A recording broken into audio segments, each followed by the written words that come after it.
ಪ್ರಿಯ ವೀಕ್ಷಕರೇ, national politics ವೀಕ್ಷಕರಿಗೆ ಸ್ವಾಗತ ಸುಸ್ವಾಗತ. ಇವತ್ತಿನ ವಿಶೇಷ ಸಂದರ್ಶನದಲ್ಲಿ ನಮ್ಮ ಜೊತೆ ಇದ್ದಾರೆ ಉತ್ತರ ಕನ್ನಡ ಜಿಲ್ಲೆಯ ಯಲ್ಲಾಪುರ ತಾಲೂಕಿನ ದೇಹಳ್ಳಿ ಗ್ರಾಮ ಪಂಚಾಯಿತಿಯ ಅಧ್ಯಕ್ಷರು ಹಾಗೂ ಸಕ್ರಿಯ ಒಂದು ಸಾಮಾಜಿಕ ಸೇವೆಯಲ್ಲಿ ಸುಮಾರು 25 ವರ್ಷ ಕೆಲಸ ಕಾರ್ಯಗಳು ಮಾಡ್ಕೊಂಡು ಬಂದಿರುವಂತಹ, ಜೊತೆಗೆ ದೇಹಳ್ಳಿ ವಿವಿಧ ದೇಶ ಪ್ರಾಥಮಿಕ ಕೃಷಿ ಪತ್ತಿನ ಸಹಕಾರಿ ಸಂಘ ಇದರ ಒಂದು ಸಂಸ್ಥಾಪಕ ಅಧ್ಯಕ್ಷರು, ಜೊತೆಗೆ ಹಾಲಿ ನಿರ್ದೇಶಕರಾಗಿಯೂ ಕೂಡ ಒಂದು ಸೇವೆಯನ್ನು ಸಲ್ಲಿಸ್ತಿದ್ದಾರೆ. ಜೊತೆಗೆ ಗೌರ್ಮೆಂಟ್ ಹಿರಿಯ ಪ್ರಾಥಮಿಕ ಶಾಲೆ ಇದರಲ್ಲಿ SDMC ಅಧ್ಯಕ್ಷರಾಗಿಯೂ ಕೂಡ ಸೇವೆಯನ್ನು ಸಲ್ಲಿಸಿದ್ದಾರೆ. ಜೊತೆಗೆ ತಾಲೂಕಾ ಮಾರ್ಕೆಟಿಂಗ್ ಸೊಸೈಟಿ ಇದರ ಒಂದು ನಿರ್ದೇಶಕರಾಗಿಯೂ ಕೂಡ ಒಂದು ಸೇವೆಯನ್ನು ಸಲ್ಲಿಸ್ತಾ, ಮಾಜಿ ಭಾರತೀಯ ಜನತಾ ಪಾರ್ಟಿಯ ದೇಹಳ್ಳಿ ಬೂತ್ ಅಧ್ಯಕ್ಷರಾಗಿಯೂ ಕೂಡ ಒಂದು ಸೇವೆಯನ್ನು ಸಲ್ಲಿಸಿದ್ದಾರೆ. ಅವರ ಒಂದು ಗ್ರಾಮದ ಶ್ರೀ ದೇವಿ ದೇವಸ್ಥಾನ ಕಮಿಟಿಯ ಮೆಂಬರ್ ಆಗಿಯೂ ಕೂಡ ಒಂದು ಸೇವೆಯನ್ನು ಸಲ್ಲಿಸ್ತಿರುವಂತಹ ಈ ಭಾಗದ ಪ್ರಭಾವಿ ಮುಖಂಡರು ಆಗಿರುವ ಶ್ರೀಯುತ ಶ್ರೀಪತಿ ರಾಮಚಂದ್ರ ಮುದ್ದೇಪಾಲ್ ಸರ್ ನಮ್ಮ ಉಪಸ್ಥಿತಿಯಲ್ಲಿದ್ದಾರೆ. ಇವರಿಗೆ ನಮ್ಮ politiciansinIndia.com ವತಿಯಿಂದ ಹಾರ್ದಿಕ ಸ್ವಾಗತ. ಸರ್ ನಮಸ್ತೆ. ನಮಸ್ತೆ, ನಮಸ್ಕಾರ.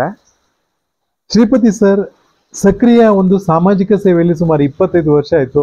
ಸಾಕಷ್ಟು ಒಂದು ಸಮಾಜಮುಖಿ ಕೆಲಸ ಕಾರ್ಯಗಳನ್ನು ಮಾಡ್ತಾ ಈ ಭಾಗದಲ್ಲಿ ಸಾಕಷ್ಟು ಚಿರಪರಿಚಿತರು. ಆದ್ರೂ ಕೂಡ ತಮ್ಮ ಒಂದು ಕಿರುಪರಿಚಯ ನಮ್ಮ ವೀಕ್ಷಕರ ಮುಂದೆ ಹೇಳಿ ಸರ್. ನಮಸ್ಕಾರ, ನನ್ನ ಹೆಸರು ಶ್ರೀಪತಿ ರಾಮಚಂದ್ರ ಮುದ್ದೇಪಾಲ್ ಅಂತ ಹೇಳಿ, ದೇಹಳ್ಳಿ ಗ್ರಾಮ ಪಂಚಾಯತ್ ಅಧ್ಯಕ್ಷನಾಗಿ ನಾ ಈಗ ಕೆಲಸ ಮಾಡ್ತಾ ಇದ್ದೇನೆ. ತಮ್ಮ ಒಂದು ಬಾಲ್ಯದ ದಿನಗಳೆಲ್ಲ ಹೇಗಿದ್ದು ಸರ್? ನಾನು ಚಿಕ್ಕವನಿರ್ಬೇಕಾದ್ರೆ ನಮ್ಮ ದೇಹಳ್ಳಿ ಸ್ಕೂಲಲ್ಲಿ 7ನೇ ತರಗತಿವರೆಗೆ ಓದಿದೆ. ಹೈಸ್ಕೂಲನ್ನ ನಮ್ಮ ಬಿಸ್ಕೋಡ, ನಮ್ಮ ಇಲ್ಲಿಂದ ಸಮೀಪ ಒಂದು 5-6 ಕಿಲೋಮೀಟರ್ ಇದೆ, ಬಿಸ್ಕೋಡ್ ಸ್ಕೂಲ್ ನಲ್ಲಿ ಮುಗಿಸಿದೆ. PUC 2 ವರ್ಷಗಳನ್ನ ಯಲ್ಲಾಪುರ YTSS ಸ್ಕೂಲ್ ನಲ್ಲಿ ಮುಗಿಸಿದೆ. ತದನಂತರದಲ್ಲಿ ನಮ್ದು ಮನೆಯ ಸಮಸ್ಯೆ, ಕೆಲವೊಂದಷ್ಟು ಸಮಸ್ಯೆಗಳಿಂದ. ಕುಟುಂಬದ ಬಗ್ಗೆ ಹೇಳಿ ಸರ್. ಅಂದ್ರೆ ಅಪ್ಪಾಜಿ, ತಮ್ಮ ಚಿಕ್ಕಪ್ಪ, ದೊಡ್ಡಪ್ಪರೆಲ್ಲ ಎಷ್ಟು ಜನ? ನಮ್ಮ ತಂದೆಯವರು ಅಣ್ಣ ತಮ್ಮ 3 ಮಂದಿ. ದೊಡ್ಡವರು ವೆಂಕಟರಮಣ ರಾಮಕೃಷ್ಣ ಮುದ್ದೇಪಾಲ್ ಅಂತ ಹೇಳಿ, ತಂದೆಯವರ ಹೆಸರು ರಾಮಚಂದ್ರ ರಾಮಕೃಷ್ಣ ಮುದ್ದೇಪಾಲ್, ಚಿಕ್ಕಪ್ಪನವ್ರ ಹೆಸರು ಗೋಪಾಲಕೃಷ್ಣ ರಾಮಕೃಷ್ಣ ಮುದ್ದೇಪಾಲ್. 3 ಮಂದಿ ಅಣ್ಣ ತಮ್ಮಂದಿರು. ನಾನು ಮಧ್ಯದಲ್ಲಿ ಇದ್ದಂತ ರಾಮಚಂದ್ರ ಅವರ ಮಗ. ತಾವು ಎಷ್ಟು ಜನ ಬ್ರದರ್ಸ್ ಸರ್? ನಾವು ಇಬ್ರು. ಒಬ್ಬರು ನಮ್ಮ ಅಣ್ಣ ಇದ್ದಾರೆ, ಗಣಪತಿ ರಾಮಚಂದ್ರ ಮುದ್ದೇಪಾಲ್ ಅಂತ ಹೇಳಿ. ನಾನು ಶ್ರೀಪತಿ ರಾಮಚಂದ್ರ ಮುದ್ದೇಪಾಲ್ ಅಂತ ಹೇಳಿ. ಚರ್ಚೆ ಮಾಡುವಾಗ ತಾವು ಹೇಳ್ತಿದ್ರಿ ತಮ್ಮ ಮನೆತನ ಆಕ್ಚುಲಿ ಅಂತಂದ್ರೆ ಹಿಂದೆ ಸ್ವಾತಂತ್ರ್ಯ ಫ್ರೀಡಮ್ ಫೈಟರ್ಸು ಇದ್ರು ಅಂತ ಹೇಳಿ, ಅದ್ರ ಬಗ್ಗೆ ಹೇಳಿ ಸರ್. ಸರ್, ನಾನು ಆಕ್ಚುಲಿ ಹುಟ್ಟಿದ್ದು 1975ರಲ್ಲಿ. ಅದ್ರಕ್ಕಿಂತ ಮೊದಲೇ ಸ್ವಾತಂತ್ರ್ಯ ಹೋರಾಟದಲ್ಲಿ ವಿಶ್ವೇಶ್ವರ ಮುದ್ದೇಪಾಲ್ ಅಂತ ಹೇಳಿ ನಮ್ಮ ಕುಟುಂಬದ ನಮ್ಮ ಸಣ್ಣ ಅಜ್ಜ ಇರ್ಬೇಕು, ಅವರು ಸ್ವಾತಂತ್ರ್ಯ ಹೋರಾಟದಲ್ಲಿ ಭಾಗವಹಿಸಿದ್ರು. ಸುಮಾರು ಬಹುತೇಕ ಅಂದಾಜು ನಾವು ಹಿರಿಯವರು ಹೇಳಿದ ಕೇಳಿದ ಪ್ರಕಾರ 27ನೇ ವರ್ಷದಲ್ಲಿ ಅವರು ಸ್ವತಂತ್ರ ಹೋರಾಟ ಮಾಡಿ ಕೊನೆಗೆ ತಮ್ಮ ವಯಸ್ಸಿನಲ್ಲಿ ತೀರ್ ಹೋಗ್ತಾರೆ. ಅದ್ರ ನಂತರದಲ್ಲಿ ನಮ್ಮ ಅಜ್ಜ ಆದಂತ ರಾಮಕೃಷ್ಣ ವಿ ಮುದ್ದೇಪಾಲ್ ಅವರು ಕೂಡ ಸ್ವತಂತ್ರ ಹೋರಾಟದಲ್ಲಿ ಭಾಗವಹಿಸಿದವ್ರೆ, ಆದ್ರೆ ಮುನ್ನಡೆ ಇಲ್ಲಲ್ಲ. ಆ ಕಾಲದಲ್ಲಿ ಒಳಸೈಡ್ನಿಂದ ಕಾಗದ ಪತ್ರ ವ್ಯವಹಾರ ಜನಕ್ಕೆ ತಲುಪಿಸೋದಂತ ಇರ್ಬೋದು, ಈ ರೀತಿಯಾಗಿ ಒಳನೋಟ ಜನಕ್ಕೆ ಜಾಗೃತಿ ಮೂಡಿಸುವಂತಹದ್ದು, ಇಂತಹ ಕೆಲಸಗಳಲ್ಲಿ ನಮ್ಮ ಅಜ್ಞವರು ತೊಡಸ್ಕೊಂಡ್ರು. ಜೊತೆಗೆ ತಾವು ಒಂದು ಕಿರಿಯ ವಯಸ್ಸಲ್ಲೇ ಒಂದು ಸಾಮಾಜಿಕ ಸೇವೆ, ಒಂದು ಸೇವಾ ಮನೋಭಾವ ತಮ್ಮ ಸೆಳೆತಕ್ಕೆ ಒಳಗಾಗ್ತದೆ. ಅದು ಹೇಗೆ ಅಂತ ಸರ್? ಅದು ಆಕ್ಚುಲಿ ಸರ್ 2004ರಲ್ಲಿ ನನ್ನ ಮ್ಯಾರೇಜ್ ಆಗತ್ತೆ. 2005ರಲ್ಲಿ ನಮ್ಮ ಅಜ್ಜಿಯವರಿದ್ರು ಭಾಗೀರಥಿ ಅರೇಗುಳಿ ಅಂತ ಹೇಳಿ. ಅವರು ಅಚಾನಕ್ ಆಗಿ ಅವರ 80 ಇಯರ್ ಅವರಿಗೆ ಆ ಒಂದು ವಯಸ್ಸಿನಲ್ಲಿ ಗ್ರಾಮ ಪಂಚಾಯತ್ ಮೆಂಬರ್ ಮಾಡುವಂತಹ ಪರಿಸ್ಥಿತಿ ಬಂತು. 80 ವರ್ಷ ವಯಸ್ಸು. ಅವರ ಕೈಗುಣ, ಅವರ ಮುಖದ ದೆಸೆ ಹೆಂಗಿತ್ತು ಅಂತ ನಮ್ಮ ಹಳ್ಳಿ ಭಾಷೆಯಲ್ಲಿ ಹೇಳ್ತೇವೆ. ಅವರು ಯಾವ್ದು ಒಂದು ಮಾತಾಡಿದ್ರು ಅದು ಸರಿಯಾದಂತ ಆಗ್ತದೆ. 80 ಯಾಕೆ ಈ ಮಾತು ಹೇಳ್ತಾ ಇದ್ದೇನೆ ಅಂತಂದ್ರೆ, 2005ರಲ್ಲಿ ಅವರನ್ನ ಚುನಾವಣೆಗೆ ನಿಲ್ಲಿಸಿ ಅವರ ಪರವಾಗಿ ನಾವು ಅವ್ರ ಹತ್ರ ಏಜ್ ಆದ ಕಾರಣ ಅವರಿಗೆ ಆಧಾರ ಸ್ತಂಭವಾಗಿ ನಾನು ನಿಂತೆ. ತದನಂತರದಲ್ಲಿ ದೇವರ ದಯೆಯೋ ಅವರ ಒಂದು ಅವರ ಇದು ಒಳ್ಳೆ ಗೊತ್ತಿಲ್ಲ, ಅವ್ರ ಅಧ್ಯಕ್ಷ ಆಗುವಂತ ಭಾಗ್ಯನೂ ಬಂತು. ಆವಾಗ ಅವ್ರು ಅಧ್ಯಕ್ಷರಾದ್ರು. ಅವರ ಸಂಗಡ ನಾನು ಸ್ತಂಭವಾಗಿ ನಿಂತ ಕಾರಣ ನನಗೆ ಈ ಫೀಲ್ಡಿಗೆ ಬರುವಂತ ಅವಕಾಶ. ತಾವು 2 ಬಾರಿ ಗ್ರಾಮ ಪಂಚಾಯತಿಯ ಮೆಂಬರ್ ಆಗಿ ಕೆಲಸ ಕಾರ್ಯಗಳನ್ನು ಮಾಡ್ತಿದ್ದೀರಿ. ಮೊದಲನೇ ಬಾರಿ ಮೆಂಬರ್ ಆದಾಗ ಏನೆಲ್ಲ ಒಂದು ಅಭಿವೃದ್ಧಿ ಕೆಲಸ ಕಾರ್ಯಗಳು ನಡೀತು ಸರ್? ಮೊದಲನೇ ಬಾರಿ ನಾನು ಮೆಂಬರ್ ಆದಾಗ ನಾನು ನನ್ನ ಕ್ಷೇತ್ರ ಈ ದೇಹಳ್ಳಿ ಗ್ರಾಮ ಪಂಚಾಯತ್ ಅಲ್ಲಿ ನನ್ನ ವಾರ್ಡು 2 ವಾರ್ಡ್ ಬರುತ್ತೆ. ಒಂದು ದೇಹಳ್ಳಿ ವಾರ್ಡು, ಒಂದು ಕಟ್ಟಿಗೆ ಅಲ್ಲ ದೇಹಳ್ಳಿ ವಾರ್ಡು, ಮತ್ತೆ ಹಿರಿಯಾಳ ಅಂತ ಹೇಳಿ 2 ವಾರ್ಡ್ ಬರುತ್ತೆ. ಆ 2 ವಾರ್ಡ್ 2 ಮೆಂಬರ್ ಏರಿಯಾ. ಆ ವಾರ್ಡ್ ನಲ್ಲಿ ನನಗೆ 2 ವಾರ್ಡ್ನ ಜನ ನನ್ನನ್ನ ಇಲ್ಲಿ ಅವಿರೋಧವಾಗಿ ಆಯ್ಕೆ ಕೊಟ್ಟರು. ಅವಿರೋಧವಾಗಿ ಆಯ್ಕೆ ಕೊಟ್ಟರು. ಆವತ್ತು ಇಡೀ ಗ್ರಾಮ ಪಂಚಾಯತ್ ಅವಿರೋಧ 6 ಮೆಂಬರ್ ಇರುವಂತ ನಮ್ಮ ಗ್ರಾಮ ಪಂಚಾಯತ್ 6 ಮೆಂಬರು ಕೂಡ ಅವಿರೋಧವಾಗಿ ಆಯ್ಕೆ ಆದ. ಆಗ 5 ವರ್ಷಗಳ ಕಾಲ ನಾ ಮೆಂಬರ್ ಆಗಿ ಒಳ್ಳೆ ಕೆಲಸ ಮಾಡಿದ್ದೇನೆ. ಯಾಕೆಂದ್ರೆ ಎಲ್ಲೋ ಸಾರ್ವಜನಿಕವಾದಂತ ರಸ್ತೆಗಳಿರ್ಬಹುದು. ಈಗ ಇಲ್ಲೇ ಒಂದು 200 ಮೀಟರ್ ದೂರದಲ್ಲಿ ಕಾಣುತ್ತೆ, ತಾವು ನೋಡ್ಬಹುದು. ಒಂದು 10 ಮಂದಿ ಮಾಲ್ಕಿದಾರರು ಒಪ್ಪಿಸ್ಕೊಂಡು ಇಡೀ ಊರಿಗೆ 5 ಕಿಲೋಮೀಟರ್ ಸುತ್ತಾಕಿ ಆ ಕಡೆಗೆ ಬರುವಂತ ರಸ್ತೆಯನ್ನ, ಊರಿಗೆ ಸಂಪರ್ಕ ಆಗುವಂತ ರಸ್ತೆಯನ್ನ 200 ಮೀಟರ್ ಅಲ್ಲಿ ಆ ಮಾಲ್ಕಿದಾರರನ್ನು ಒಪ್ಪಿಸಿ ರಸ್ತೆಯನ್ನು ಮಾಡಿಸಿದ್ದೇನೆ. ಇಂಥ ಅನೇಕ ಕೆಲಸಗಳನ್ನು ನಾನು ಮಾಡಿದ್ದೇನೆ. ಅನೇಕ ಕೆಲಸಗಳನ್ನು ಮಾಡಿ ರೋಡ್ ವಿಚಾರ ಏನಂದ್ರು ಸರ್, ಈಗ ತಮ್ಮ ಮನಸ್ಸಲ್ಲೇ ಆ ಒಂದು ವಿಚಾರ ಹಾಸು ಹೊಕ್ಕಾಗಿತ್ತು, ಗ್ರಾಮವನ್ನ ಅಭಿವೃದ್ಧಿಯತ್ತ ತರಬೇಕು ಅನ್ನೋ ನಿಟ್ಟಿನಲ್ಲಿ. ಅದ್ರ ಬಗ್ಗೆ ಸಾಕಷ್ಟು ತಾವು ಸ್ಟಡಿ ಮಾಡಿದಿರಿ, ಗ್ರಾಮ ಪಂಚಾಯತ್ ಒಂದು ಆಕ್ಟ್ ಬಗ್ಗೆನೂ ಕೂಡ ಸಾಕಷ್ಟು ತಿಳ್ಕೊಂಡಿದ್ದೀರಿ.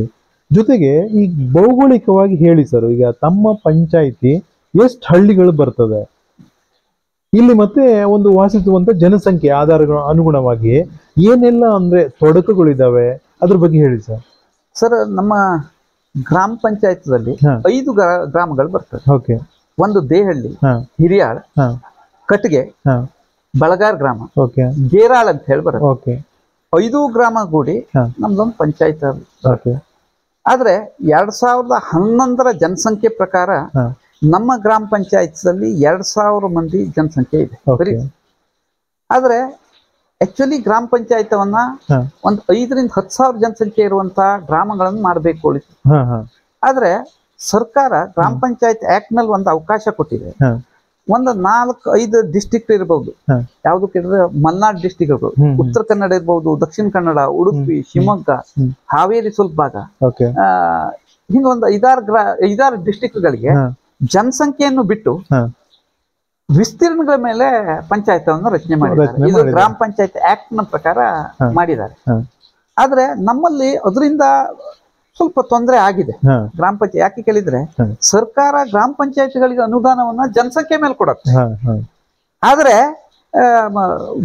ರಚನೆ ಮಾಡ್ಬೇಕಾದ್ರೆ ವಿಸ್ತೀರ್ಣಗಳ ಮೇಲೆ ಮಾಡುತ್ತೆ. ಆಗ ಏನಾಯ್ತು ಕೇಳಿದ್ರೆ, ನಮ್ಮಲ್ಲಿ ಸರ್ಕಾರ ಕೊಡುವಂತ ಅನುದಾನ 5 ವರ್ಷಗಳ ಕಾಲ ಕೊಟ್ಟಂತ ಅನುದಾನ ಒಂದು 10% ಅಭಿವೃದ್ಧಿಗೂ ಹಣ ಸಾಕಾಗ್ತಾ ಇಲ್ಲ. ಅದು ಯಾಕಾಗ ಹಾಗೆ ಮಾಡಿದ್ರು ಹೇಳುವಂತದ್ದು, ಅದನ್ನ ನಾವು ಇದು ಅಧಿಕಾರಿಗಳ ಮಟ್ಟದಲ್ಲಿ, ರಾಜ್ಯ ಮಟ್ಟದಲ್ಲೂ ಇದನ್ನು ಗಮನಕ್ಕೆ ತಂದಿದೆ. ಆದ್ರೆ ಇನ್ನು ಮುಂದಿನ ದಿವಸದಲ್ಲಾದ್ರೂ ಒಳ್ಳೇದಾದ್ರೂ ಉತ್ತಮ ಅಂತ ನನ್ನ ಭಾವ. ಆದ್ರೆ ಸರ್ಕಾರದ ಉದ್ದೇಶ ಏನಿದೆ, ಸರ್ಕಾರ ಹೇಳುತ್ತೆ ತಾವು ಕೊಡುವಂತ ಅನುದಾನ ಸಂಗಡ ನೀವು ಸ್ಥಳೀಯವಾಗಿ ಉತ್ಪನ್ನವನ್ನು ಮಾಡ್ಕೊಳ್ಬೇಕು, ಸ್ಥಳೀಯವಾಗಿ ಆದಾಯವನ್ನ ಹೆಚ್ಚು ಮಾಡ್ಕೊಳ್ಬೇಕು. ಆದ ಮಾತ್ರ ನೀವು ಗ್ರಾಮೀಣ ಅಭಿವೃದ್ಧಿಯನ್ನ ನೀವು ಸಕ್ಸಸ್ ಮಾಡ್ಕೊಳ್ಬಹುದು. ಹಾಗಾಗಿ ನಾವು ಮೊದ್ಲಿಂದ 2005ರಿಂದ ನಂತರ ಕೂಡ ನಾವೊಂದು ವಿಚಾರ ಮಾಡಿ, ನಮ್ಮಲ್ಲಿ ಒಂದು ಪ್ರವಾಸಿ ತಾಣ ಸಾತೊಡ್ಡಿ ಫಾಲ್ಸ್ ಅಂತ ಹೇಳಿ, ಅಲ್ಲಿ ಸಾತೊಡ್ಡಿ ಫಾಲ್ಸ್ ನಲ್ಲಿ ನಮ್ಮ ಪಂಚಾಯತ್ ರಾಜ್ ಆಕ್ಟ್ 199ರಲ್ಲಿ ಹೇಳುತ್ತೆ, ನೀವು ಅಲ್ಲಿ ಸ್ವಚ್ಛತೆ, ಕುಡಿಯುವ ನೀರಿನ ವ್ಯವಸ್ಥೆ ಮಾಡಿ, ಪಾರ್ಕಿಂಗ್ ವ್ಯವಸ್ಥೆಗಳಲ್ಲಿ ಶುಲ್ಕವನ್ನು ವಿಧಿಸಬಹುದು. ಅದರಿಂದ ಪಂಚಾಯತ್ ಆದಾಯವನ್ನು ಹೆಚ್ಚು ಅವಕಾಶ ಕೊಟ್ಟಿದೆ. ಅದನ್ನ ನಾವು 2005 ನಂತರ 7-8ರಲ್ಲಿ ಇರ್ಬೇಕು, ಅದನ್ನ ಸದ್ಬಳಕೆ ಮಾಡ್ಕೊಂಡು ಪಂಚಾಯತ್ ಚಿಕ್ಕದಾಗಿದ್ರು ಅದನ್ನ ಸ್ವಲ್ಪ ಜಾಸ್ತಿ ಮಾಡ್ಕೊಂಡ್ವಿ. ತದನಂತರದಲ್ಲಿ ನಾ ಮೊದಲು ಮೆಂಬರ್ ಇದ್ದೆ. ತದನಂತರದಲ್ಲಿ ನಾನು ಅಧ್ಯಕ್ಷ ಆದ ತಕ್ಷಣ ನಾ ಮತ್ತೊಂದು ವಿಚಾರ ಮಾಡಿದೆ. ಸಾತೊಡ್ಡಿಯಿಂದ ಬರ್ತಾ ಒಂದು ತೂಗು ಸೇತುವೆ ಬರ್ತದೆ, ಶಿವಪುರ ತೂಗು ಸೇತುವೆ ಅಂತ. ಉಳುವಿ ಗ್ರಾಮ ಪಂಚಾಯತ್ ಅಂದ್ರೆ ಜೊಯ್ಡಾ ತಾಲೂಕಿನ ಉಳುವಿ ಗ್ರಾಮ ಪಂಚಾಯತ್, ಯಲ್ಲಾಪುರ ತಾಲೂಕಿನ ದೇಹಳ್ಳಿ ಪಂಚಾಯತ್ ಮಧ್ಯದಲ್ಲಿ ಒಂದು ಹಿನ್ನೀರ್ ಪ್ರದೇಶ ಇದೆ, ಖಾಲಿ ಹಿನ್ನೀರ್ ಪ್ರದೇಶ, ಬ್ಯಾಕ್ ವಾಟರ್. ಅದು ಬಾರ್ಡರ್ ಇದೆ. ಓಕೆ. ಅದ್ರ ಈಚೆ ಸೈಡ್ ಶಿವಪುರ್ ತೂಗು ಸೇತುವೆ ಹತ್ರ ಪಾರ್ಕಿಂಗ್ ವ್ಯವಸ್ಥೆ ಮಾಡಿ ಆ ಹಿನ್ನೀರ್ ಪ್ರದೇಶ ನೋಡೋರಿಗೆ ಅಲ್ಲೂ ಒಂದು ಚಿಕ್ಕದಾದಂತ ಫಾಲ್ಸ್ ಇದೆ, ಅದನ್ನ ನೋಡ್ಕೊಂಡು ಅಲ್ಲೂ ಕೂಡ ಪಾರ್ಕಿಂಗ್ ಫೀಸ್ ಹಾಕಿ ಅದರಿಂದ ಅಲ್ಲೂ ಸ್ವಚ್ಛತೆ ಮಾಡಿ. ಮೇನ್ ಆಗಿ ನಾ ಹೇಳ್ಬೇಕು ಅಂದ್ರೆ ಇವತ್ತಿನ ನಾವು ಜನರೇಷನ್ ನಲ್ಲಿ ಮೂಲ ಸೌಕರ್ಯ ಅಂತ ಕುಡಿಯೋ ನೀರನ್ನು ಮಾಡಿದ್ರು, ನ್ಯಾಚುರಲ್ ಕುಡಿಯೋ ನೀರು ಮಾಡಿಸಿದ್ದೇನೆ. ಒಂದು 100 ಹೆಚ್ಚು ಕಮ್ಮಿ ಒಂದು 600-800 ಮೀಟರ್ಗಳಿಗಿತ್ತು 1000 ಮೀಟರ್ ಆಗ್ಬಹುದೇನೋ ದೂರಿಂದ ನ್ಯಾಚುರಲ್ ನೀರು ತಂದು 24 ಗಂಟೆ 365 ದಿನ ನ್ಯಾಚುರಲ್ ನೀರು ಕುಡಿಯಲಿಕ್ಕೆ. ಮತ್ತೆ ಅಲ್ಲಿ ಶೌಚಾಲಯಗಳು, ಮೊಬೈಲ್ ಶೌಚಾಲಯಗಳನ್ನು ನಿರ್ಮಿಸಿದ್ದೇವೆ.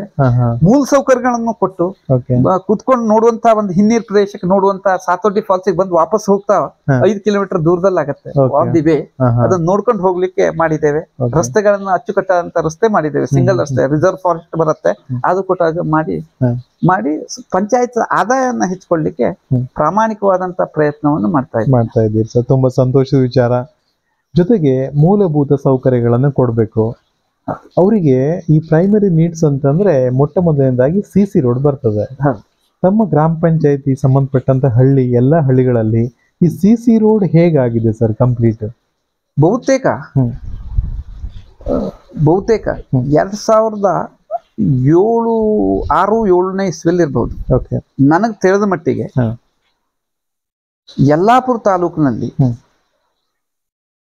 ರಾಷ್ಟ್ರೀಯ ಗ್ರಾಮೀಣ ಉದ್ಯೋಗ ಖಾತ್ರಿ ಯೋಜನೆಯನ್ನು ಸರಿಯಾಗಿ ಸದ್ಬಳಕೆ ಮಾಡಿಕೊಂಡು ಪ್ರಥಮ ಬಾರಿಗೆ ಸಿಮೆಂಟ್ ರಸ್ತೆ ಏನಾದ್ರು ಮಾಡಿದ್ರೆ ನಮ್ಮ ದೇಹಳ್ಳಿ ಗ್ರಾಮ ಪಂಚಾಯತ್ ಹೇಳಲಿಕ್ಕೆ ನನಗೆ ಹೆಮ್ಮೆ ಅನಿಸ್ತಾ. ಫಸ್ಟ್ ಬಾರಿ. ಅವತ್ತು ನಾನು ಮೆಂಬರ್ ಇಲ್ಲ, ನಮ್ಮ ಅಜ್ಜಿಯವ್ರ ಮೆಂಬರ್ ಇದ್ರು. ಅದು ನಾನು ಪಂಚಾಯತ್ ಅವರ ಆಧಾರ ಸ್ತಂಭಕ್ಕೆ ಹತ್ರ ಇದ್ದೆ. ಅವಾಗ ನಮ್ಮ ಎಕ್ಸಿಕ್ಯೂಟಿವ್ ಆಫೀಸರ್ ಯಲ್ಲಾಪುರದವರು ಅವ್ರ ಹತ್ರ ಸಂಪರ್ಕ ಮಾಡಿ ಎಲ್ಲರೂ ಕುಂತು ನಮ್ಮ ಮೆಂಬರ್ ಎಲ್ಲ ಹೀಗೆ ನಾವು ಆಫೀಸ್ನಲ್ಲ ಪ್ರೈವೇಟ್ ಆಗಿ ಕುಂತು ಹೇಗ್ ಮಾಡ್ಬಹುದು ಅವ್ರ ಹತ್ರ ಸಜೆಷನ್ ತಗೊಂಡು ಒಂದ್ 4 ರಸ್ತೆಗಳನ್ನ ಪ್ರಥಮ ಬಾರಿಗೆ ತಗೊಂಡ್ವಿ. ಇವತ್ತಿಗೂ ಅದು ಅತ್ಯುತ್ತಮವಾದಂತ ರಸ್ತೆ ಆಗಿದೆ. ಒಂದು ಫಸ್ಟ್ ಆಫ್ ಆಲ್ ಗ್ರಾಮ ಪಂಚಾಯತ್ ಎದುರಿಗಿರುವಂತ ರಸ್ತೆ ಹೌದು. ಎರಡನೇದಾಗಿ ತಗೊಂಡದ್ದು ಹಾಸ್ಪಿಟಲ್ ರಸ್ತೆ, ಒಂದ್ ಎಷ್ಟೋ ಅಲ್ಲ ಒಂದು 75 ಮೀಟರ್ ಇರ್ಬೋದು. ತದನಂತರದಲ್ಲಿ ಊರ್ನಲ್ಲಿ ಒಂದ್ 2 ರೋಡ್ ಅಂತ ತಗೊಂಡು ಈ ರೋಡುಗಳನ್ನ ಪ್ರಥಮ ಬಾರಿಗೆ ನಾವು ಪ್ರಯೋಗ ಮಾಡಿ ಅದು ಸಕ್ಸಸ್ ಆದ್ವಿ. ತದನಂತರದಲ್ಲಿ ಎಲ್ಲಾ ಕಡೆಗೂ ಯಲ್ಲಾಪುರ ತಾಲೂಕಿನಲ್ಲಿ ಪ್ರತಿಯೊಂದು ಕಡೆಗೂ ಬಂದಿದೆ ಹೇಳಿ ನನ್ನ ಭಾವನೆ. ಅದ್ರ ಮೊದಲು ಅಷ್ಟೊಂದಾಗಿ CC ರೋಡ್ ನೋಡಿದಂತ ನೆನಪು ನನಗೆ ಇಲ್ಲ. ಅದನ್ನ ಮಾಡಿದ್ವಿ. ಅಂದ್ರೆ ಒಂದು ಪಂಚಾಯಿತಿ, ಸಣ್ಣ ಪಂಚಾಯಿತಿ, ಬರೀ 6 ಜನ ಸದಸ್ಯರು ಅಂತದ್ರಲ್ಲೂ ಕೂಡ ಅನುದಾನ ಕಡಿಮೆ ಇದೆ ಅಂತ ಏನು ಎದೆಗುಂದ್ಲಿಲ್ಲ. ಇಂತ 10 ಹಲವಾರು ಯೋಜನೆಗಳನ್ನ ಅದರಿಂದ ಸದುಪಯೋಗ ಪಡಿಸ್ಕೊಳ್ಳುವಂತ ವಿಚಾರ ತಮ್ದಾಗಿದೆ ಸರ್. ನಾನ್ ತಮಗೆ ಇದ್ದದ್ ವಿಚಾರವನ್ನು ಹೇಳ್ತೇನೆ. ನಾನು 2001ರಲ್ಲಿ ಗ್ರಾಮ ಪಂಚಾಯತ್ ಅಧ್ಯಕ್ಷ ಆಗ್ಬೇಕಾದ್ರೆ ನಮ್ಮ ಪಂಚಾಯತ್ ಆದಾಯ, ಗ್ರಾಮ ಪಂಚಾಯತ್ ಏನು ಮನೆ ಟ್ಯಾಕ್ಸ್, ನೀರಿನ ಟ್ಯಾಕ್ಸ್ ಇರಬಹುದು ಅಥವಾ ಎಲ್ಲಾ ಸಾತೋಟಿ ಟ್ಯಾಕ್ಸ್ ಬರುವಂತ ಆದಾಯ ಎಲ್ಲ ಕೂಡಿ 3 ಲಕ್ಷ ರೂಪಾಯಿ ಸ್ವಲ್ಪ ಲಂಸಮ್ ಹೆಚ್ಚು ಕಡಿಮೆ. ನಾನು ಅಧ್ಯಕ್ಷ ಆದ ಮೇಲೆ ತೂಗು ಸೇತುವೆ ಹತ್ರ ನಾವು ಪಾರ್ಕಿಂಗ್ ಫೀಸ್ ಮಾಡಿ ಸ್ವಚ್ಛತೆ ಮಾಡಿ ಅಲ್ಲೂ ಹಾಕ್ತೀವಿ, ಸಾತೋಡಿ ಹಾಕಿ ಇವತ್ತು ಒಂದು 15 ಲಕ್ಷಗಳಷ್ಟು ನಾನು ಪಂಚಾಯತ್ ಆದಾಯವನ್ನು ಹೆಚ್ಚು ಮಾಡಿದ್ದೆ. ಇವತ್ತಿಗೆ ಒಂದೇ ವರ್ಷದಲ್ಲ 3 ವರ್ಷದಲ್ಲಿ ಆ ಮಟ್ಟಕ್ಕೆ ತಂದಿದ್ದೇನೆ. Great work sir. ಯಾಕೆ ಕೇಳಿದ್ರೆ ಅದು ನನಗೂ ಕೂಡ ಸಂತೋಷ.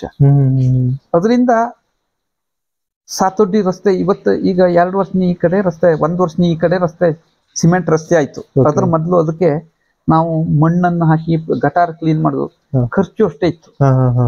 ನಮಗೆ ಪರ್ಯಾಯ ಮಾರ್ಗವನ್ನು ಹುಡ್ಕೊಳ್ಳೋದೇ ಆಗುದಿಲ್ಲ ಆಗಿತ್ತು. ಯಾಕೆ ಅಂತಂದ್ರೆ ಅದು ಟೂರಿಸ್ಟ್ ಜನ ಬಹಳ ಮಂದಿ ಬರ್ತಾರೆ, ಅವ್ರು ಸಹಜವಾಗಿ ಮೂಲ ಸೌಕರ್ಯವನ್ನು ಕೇಳ್ತಾರೆ.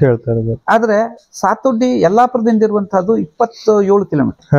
ಆ 27 ಕಿಲೋಮೀಟರ್ ನಾವು ರಸ್ತೆ ಪಂಚಾಯತ್ ಮಟ್ಟದಲ್ಲಿ ಆಗೋದಿಲ್ಲ.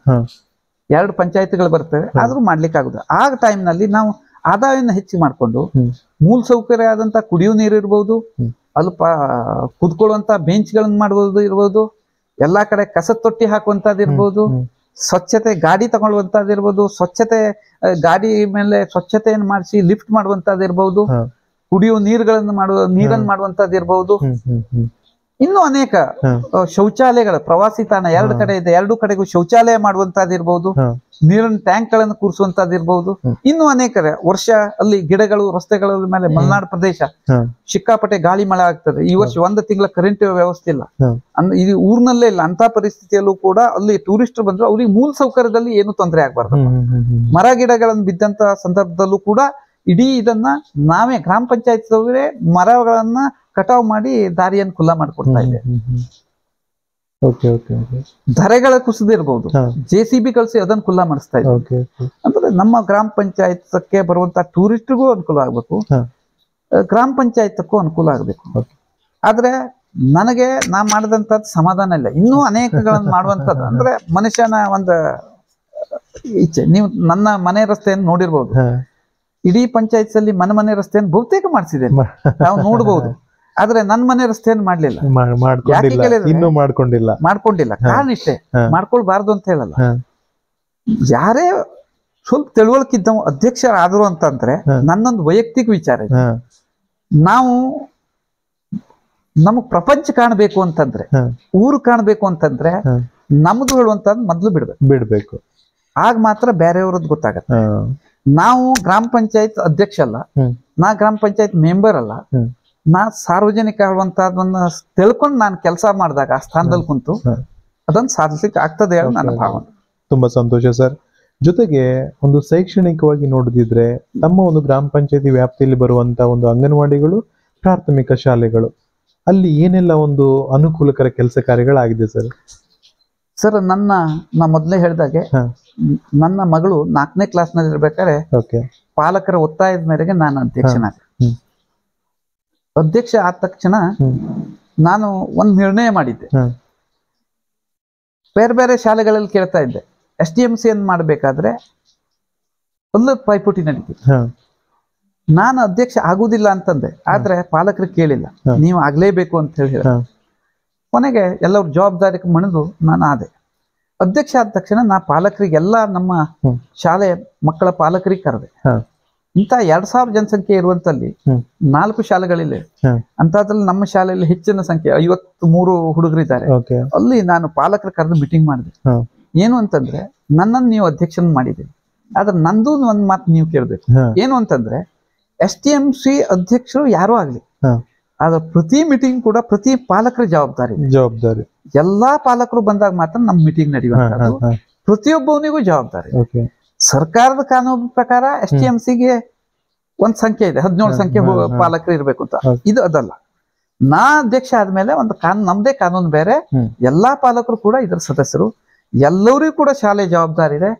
ಯಾವುದೇ ಶಾಲೆ ಒಳಗೆ ರಾಜಕಾರಣ ಇರಬಾರ್ದು. ಶಾಲೆ ಕಾಂಪೌಂಡ್ ಒಳಗೆ ಬಂದ ತಕ್ಷಣ ನಮ್ ಶಾಲೆ ಹೇಳುವಂತದ್ದು ಹೇಳುವಂತದ್ದು ಒಂದು ಸಪರೇಟ್ ಆಗಿ ನಮ್ಮ ಊರಿನ ಶಾಲೆ ಅಭಿಮಾನ ಹೇಳುವಂತದ್ದು ಆಗ್ಬೇಕು. ತದನಂತರದಲ್ಲಿ ನಾನು ಒಂದು ಕೆಲಸ ಮಾಡಿದೆ. ಶಾಲೆಗೆ ಒಳ್ಳೆ ಶಿಕ್ಷಕರು ಬಂದ್ರು. ಮೊದಲಿಂದ ಇದ್ದು ಚಂದ್ರಶೇಖರ್ ನಾಯ್ಕ್ ಅಂತ ಹೇಳಿ, ಅತಿ ಒಳ್ಳೆ ಶಿಕ್ಷಕರು. ಇನ್ನೂ ಇದಾರೆ, ಪಡ್ತಿ ಮಾಸ್ಟರ್ ಅಂತ ಹೆಡ್ ಮಾಸ್ಟರ್ ಇದ್ದಾರೆ, ಎಲ್ಲರೂ ಒಳ್ಳೆಯವರು ಇದ್ದಾರೆ. ಈಗ ವರದರಾಜ್ ಭಟ್ಟೇಳ್ ಬಂದ, ಅವರು ಒಳ್ಳೆ ಇದ್ದಾರೆ. ಶ್ರೀದೇವಿ ಟೀಚರ್ ಅಂತ ಇದೆ, 4 ಟೀಚರ್ಸ್. ಒಂದ್ 2 ವರ್ಷಗಳ ಕಾಲ 3 ವರ್ಷಗಳ ಕಾಲ ನಾ ಇರ್ಬೇಕಾದ್ರೆ ಗೆಸ್ಟ್ ಟೀಚರ್ ಅನ್ನ ನಾನೇ ಗೆಸ್ಟ್ ಟೀಚರ್ ಅವಕಾಶ ಇಲ್ಲಾಗಿತ್ತು, ನಾನೇ ಕೈಯಿಂದ ಹಣಕಾಸು ಕೊಟ್ಟು ಗೆಸ್ಟ್ ಟೀಚರ್ ಅನ್ನು ನೇಮಿಸ್ಕೊಂಡೆ. ಅದನ್ನು ಕೆಲಸ ಮಾಡಿದೆ. ತದನಂತರದಲ್ಲಿ ಶಾಲೆಗೆ ಏನೇನ್ ಬೇಕು ನಾನು ಪಾಲಕರ ಹತ್ರ ಹೇಳ್ತಾ ಇದ್ದೆ. ಅನೇಕ ಶಾಲೆಗಳಲ್ಲಿ ನೋಡ್ತೇನೆ, ಪಾಲಕರು ಏನ್ ಮಾಡ್ತಾರೆ, ಸರ್ ನಮ್ ಹುಡುಗನಿಗೆ ಹೀಗೆ ಮಾಡಿ ಕಲ್ಸ್ರಿ, ನನ್ನ ಹುಡುಗಿಗೆ ಹೀಗೆ ಮಾಡಿ ಕಲ್ಸ್ರಿ ಹೇಳುವಂತದನ್ನ ಹೇಳ್ತಿದ್ದೆ. ಆದ್ರೆ ನಂದು ವಿಚಾರ ಅದಲ್ಲ. ಶಿಕ್ಷಕರಿಗೆ ನಮ್ಮ ಶಾಲೆ ಹುಡುಗರ ಬಗ್ಗೆ ಒಳ್ಳೇದಾಗ್ಬೇಕು ಅನ್ನುವಂಥದ್ದು ಇರ್ತದೆ. ಅವರು ಒಳ್ಳೇದಾದ್ರೆ ಮಾತ್ರ ಶಿಕ್ಷಕರಿಗೂ ಹೆಸರು ಬರುವಂತ. ಆಗ ನಾನು ಹೇಳಿದ್ದೆ ಅವರಿಗೆ, ನಾವು ಪಾಲಕರಾದವ್ರ ಜವಾಬ್ದಾರಿ ಏನು, ಶಾಲೆಗೆ ಮೂಲ ಸೌಕರ್ಯ ಏನ್ ಬೇಕು, ಶಾಲೆಗೆ ಏನ್ ಆಗ್ಬೇಕಾದಂತ ನಾವು ಪಾಲಕರ ಜವಾಬ್ದಾರಿ ಇದೆ. ನಿಜ ಬೋಧನೆ ಕೊಡುದು ಶಿಕ್ಷಕರ ಕರ್ತವ್ಯ. ಬಟ್ ಇಲ್ಲಿ ಏನು ನೀಡ್ಸ್ ಬೇಕಾಗಿದೆ ಅದು ನಮ್ ಕರ್ತವ್ಯ. ಬಿಸಿ ಊಟ ಸರಿಯಾಗಿ ಆಗ್ತಾ ಇದೆಯಾ, ಅಲ್ಲಿ ಏನು ಪ್ರಾಬ್ಲಮ್ ಉಂಟು, ಶಾಲೆಗೆ ಏನ ಸಮಸ್ಯೆ, ಏನ್ ನಾವ್ ಮಾಡ್ಬೋದು, ಏನಾದ್ರು ದೇಣಿಗೆ ಎತ್ತಿ ಶಾಲೆಗೆ ಏನ್ ಮಾಡ್ಬೋದು, ಇದನ್ನ ನಾವ್ ಮಾಡ್ಬೇಕು ಪಾಲಕರಾದಂತ. STMC ಬಿಟ್ಬಿಡಿ. ತದನಂತರದಲ್ಲಿ ಫಸ್ಟ್ ಆಫ್ ಆಲ್ ನಾನ್ ಮಾಡಿದ್ದು, ಶಾಲೆ ಮಧ್ಯದಲ್ಲಿ ಸ್ಟಾರ್ಟಿಂಗ್ ಕಂಪೌಂಡ್ ಹೋಗಿದ ತಕ್ಷಣ ಸ್ವಲ್ಪ ಒಂದು 100 ಮೀಟರ್ ಮಾಸ್ಟರ್ ನಾನು ಮಾತಾಡಿ, ಚಂದ್ರಶೇಖರ್ ನಾಯ್ಕರು ಹೇಳಿದ್ರು, ನಾನು ಮಾತಾಡಿ ನಾನೇ ಒಂದು ವಿಚಾರ ಮಾಡಿದೆ. ಒಂದು ಶಾರದಾ ಮೂರ್ತಿಯನ್ನ ಓಕೆ ತರದ ಸ್ಥಾಪನೆಯನ್ನು ಮಾಡಿದ್ವಿ. ಹಾ ಹಾ ಹಾ ಹಾ ಅದು ಆವತ್ತು 20,000 ರೂಪಾಯಿ ಬಿತ್ತು. ಮಾರ್ಬಲ್ ಕಲ್ಲು ಆನ್ಲೈನ್ ಅಲ್ಲಿ ಓಕೆ ಹೈದರಾಬಾದ್ ನಿಂದ ತರಿಸಿದ್ವಿ. ಹಾ ಹಾ ಹಾ ಹಾ ಅದನ್ನು ಒಂದು ಸ್ಥಾಪನೆ ಅಂದ್ರೆ ಅದಕ್ಕೆ ಗ್ರಾಂಟ್ ಕಲ್ಲಿಂದ ಸ್ವಲ್ಪ ಮಾಡಿ ಒಂದು ಸ್ಥಾಪನೆಯನ್ನು ಮಾಡಿದ್ವಿ.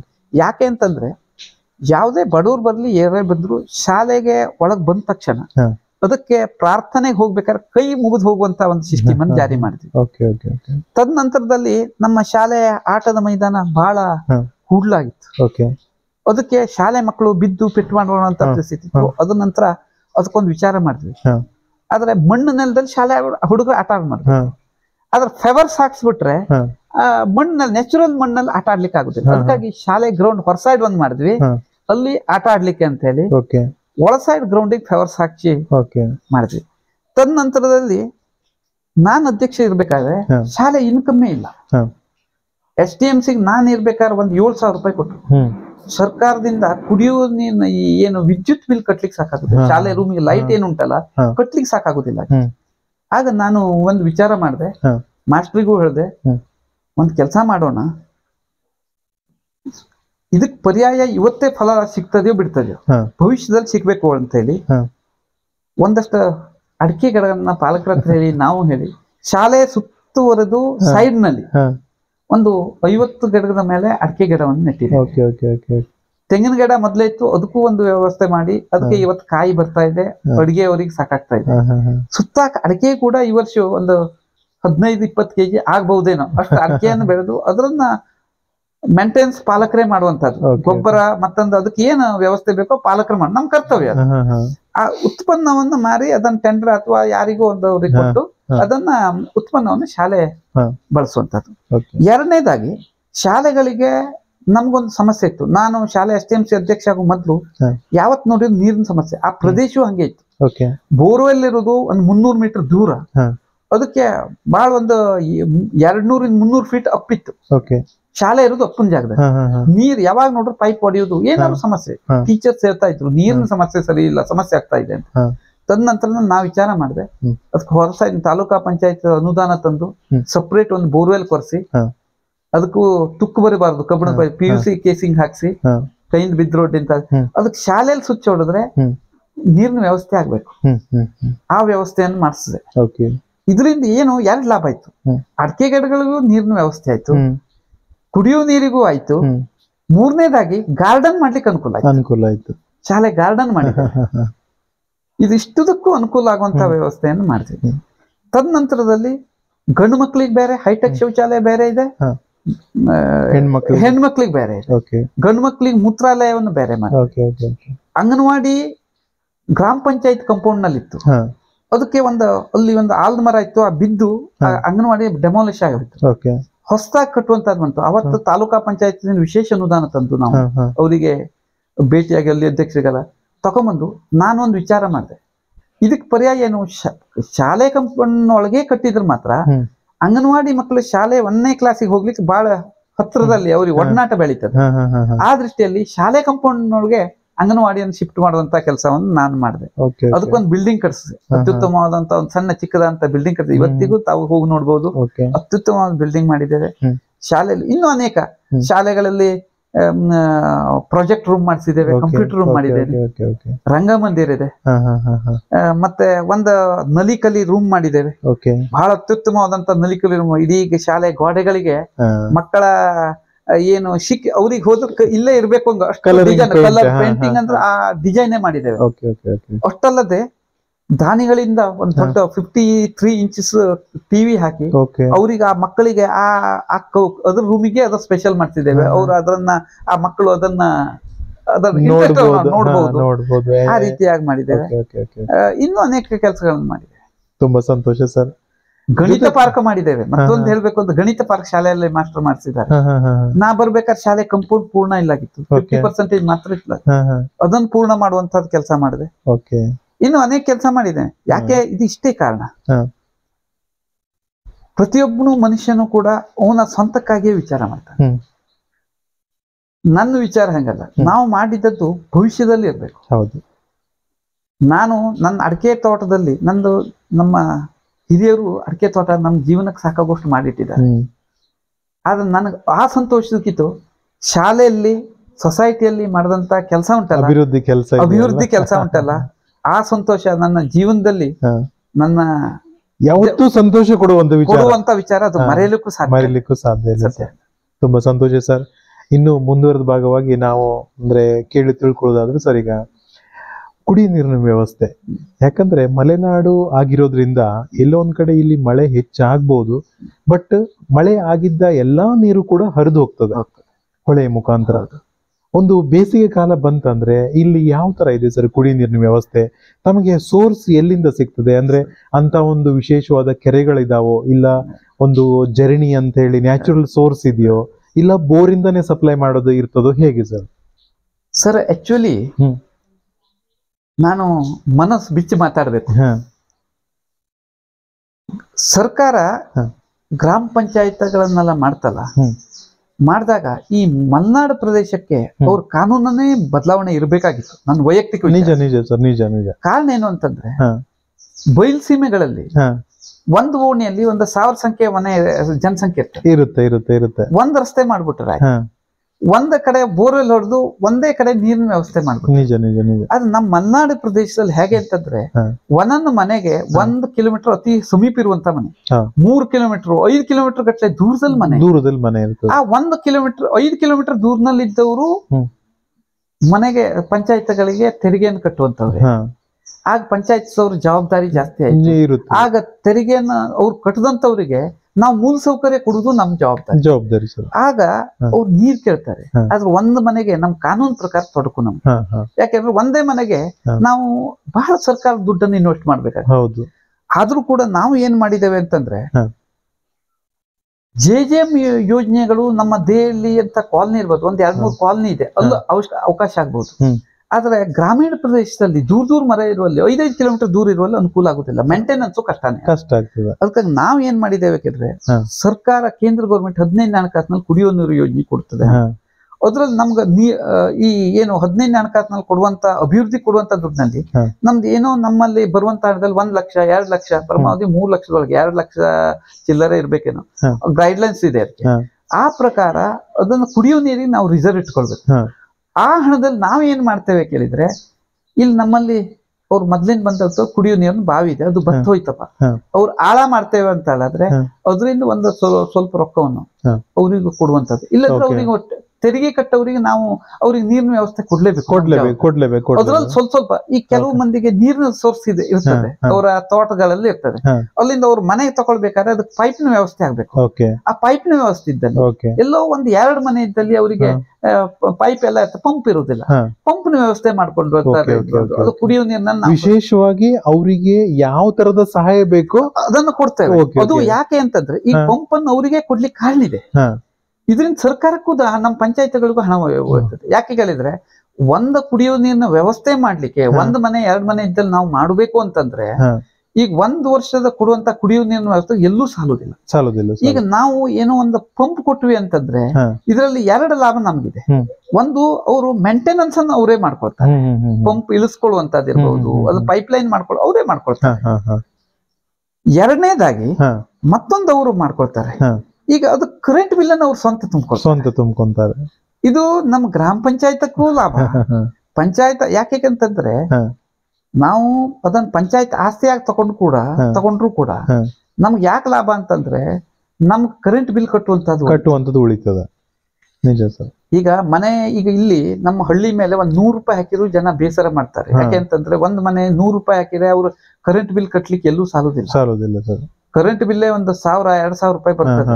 ಅವ್ರಿಗೆ ನಾವು ತಿಂಗಳ 100 ರೂಪಾಯಿ 1,000-2,000 ರೂಪಾಯಿ ಎಲ್ಲಿ ಕಟ್ತಾರೆ? ಅದಕ್ಕಾಗಿ ನಾವು ಈ ರೀತಿಯಾಗಿ ನಮ್ಮ ಕಮಿಟಿಯಲ್ಲಿ ನಿರ್ಣಯ ಮಾಡಿ, ಗ್ರಾಮ ಸಭೆ ನಿರ್ಣಯ ಮಾಡಿ, ಕಮಿಟಿಯಲ್ಲಿ ನಿರ್ಣಯ ಮಾಡಿ ಈ ರೀತಿಯಾಗಿ ಮಾಡ್ತಾ ಇದ್ದೀವಿ. ಓಕೆ.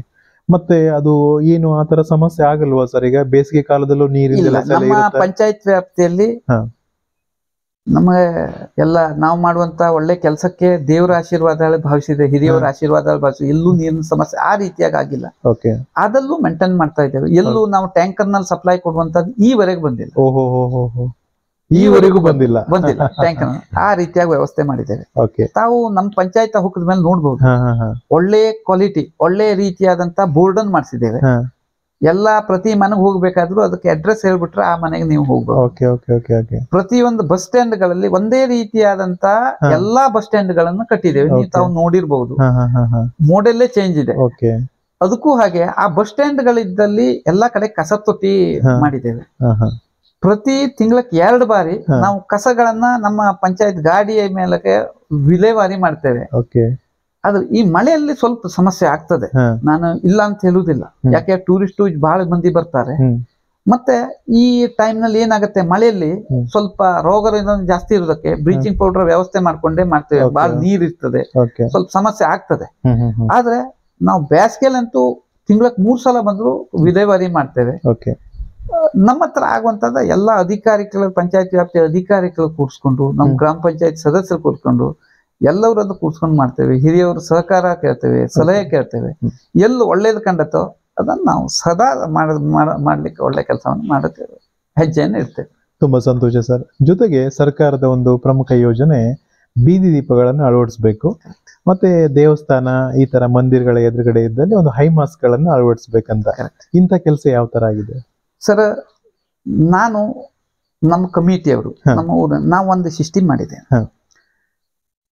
ಎಲ್ಲ ಕಾಲನಿಗಳು ಇದೆಯೋ, ಎಲ್ಲ ಮೀಟರ್ ಅಳವಡಿಕೆ ಇದೆಯೋ ಅಲ್ಲಿ ಇಲೆಕ್ಟ್ರಿಕಲ್ ಲೈಟ್ ಅನ್ನು ಹಾಕ್ಸ್ಬಿಟ್ಟು, LED ಲೈಟ್ ಅನ್ನು ಹಾಕ್ಸ್ಬಿಟ್ಟು, ಎಲ್ಲಿ ಗ್ರಾಮೀಣ ಪ್ರದೇಶದಲ್ಲಿ 1-2 STಗಳ ಮನೆ ಇರ್ತದೆ, SCಗಳ ಮನೆ ಇರ್ತದೆ, ಅಥವಾ ಕಡು ಬಡವ್ರ ಮನೆ ಇರ್ತದೆ, ಅಂತಂತಲ್ಲಿ ಸೋಲಾರ್ ಲೈಟ್ ಅನ್ನು ಹಾಕ್ಸ್ಬಿಟ್ಟಿದೆ. ದೇವಸ್ಥಾನದ ಇದ್ದಲ್ಲಿ ಇರ್ಬೋದು, ಸೋಲಾರ್ ಲೈಟ್ ಅನ್ನು ಹಾಕಿದ್ದೇವೆ ಆಟೋಮೆಟಿಕ್ ಆಗುವಂತ. ಯಾಕೆ ಅಂತಂದ್ರೆ ಇಲ್ಲಿ ನಾವು ವಿದ್ಯುತೀಕರಣ ಮಾಡಿ ನಾವು ಗ್ರಾಮೀಣ ಒಳ ಪ್ರದೇಶದಲ್ಲಿ 1-2 ಮನೆಯಲ್ಲಿ ಇದ್ದಲ್ಲಿ ಹಾಕಿದಾಗ ನಮ್ಗೆ ಕರೆಂಟ್ ಬಿಲ್ಲೇ ಬಹಳ ಬಂದ್ಬಿಡ್ತದೆ. ಅಭಿವೃದ್ಧಿಗೆ ಹಣನೇ ಉಳಿಯುವುದು, ಸಣ್ಣ ಪುಟ್ಟ ಕೆಲಸ ಮಾಡಕ್ಕೂ ಹಣ ಉಳಿಯುವುದು. ಹಾಗಾಗಿ ಇದನ್ನು ವಿಚಾರ ಮಾಡಿ ನಾವು ಹೆಜ್ಜೆಯನ್ನು ಇಟ್ಟಿದ್ದೇವೆ. ಓಕೆ. ಸಾಕಷ್ಟು ಒಂದು ಕೃಷಿ ಚಟುವಟಿಕೆ ಕೂಡಿದಂತ ಭಾಗನೂ ಕೂಡ. ರೈತರಿಗೆ ಏನೆಲ್ಲ ಒಂದು ಯೋಜನೆಗಳನ್ನು ಕೊಟ್ಟಿದ್ದೀರಿ ಸರ್?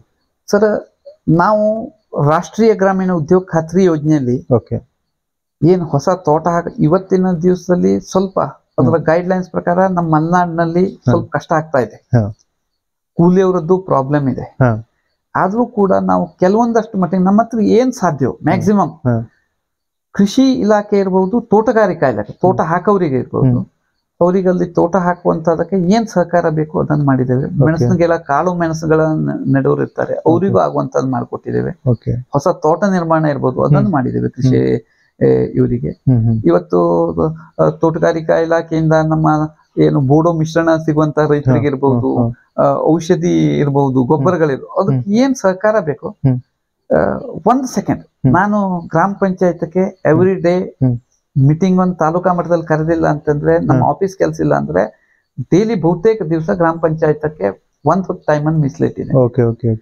ಆ ಟೈಮ್ ನಲ್ಲಿ ಯಾರು ಬರ್ಲಿ, ಪಂಚಾಯತ್ NOC ಕೊಡುವಂತದಿರ್ಬೋದು, ಅಥವಾ ಪಂಚಾಯತ್ಸಿಂದ ನಾವು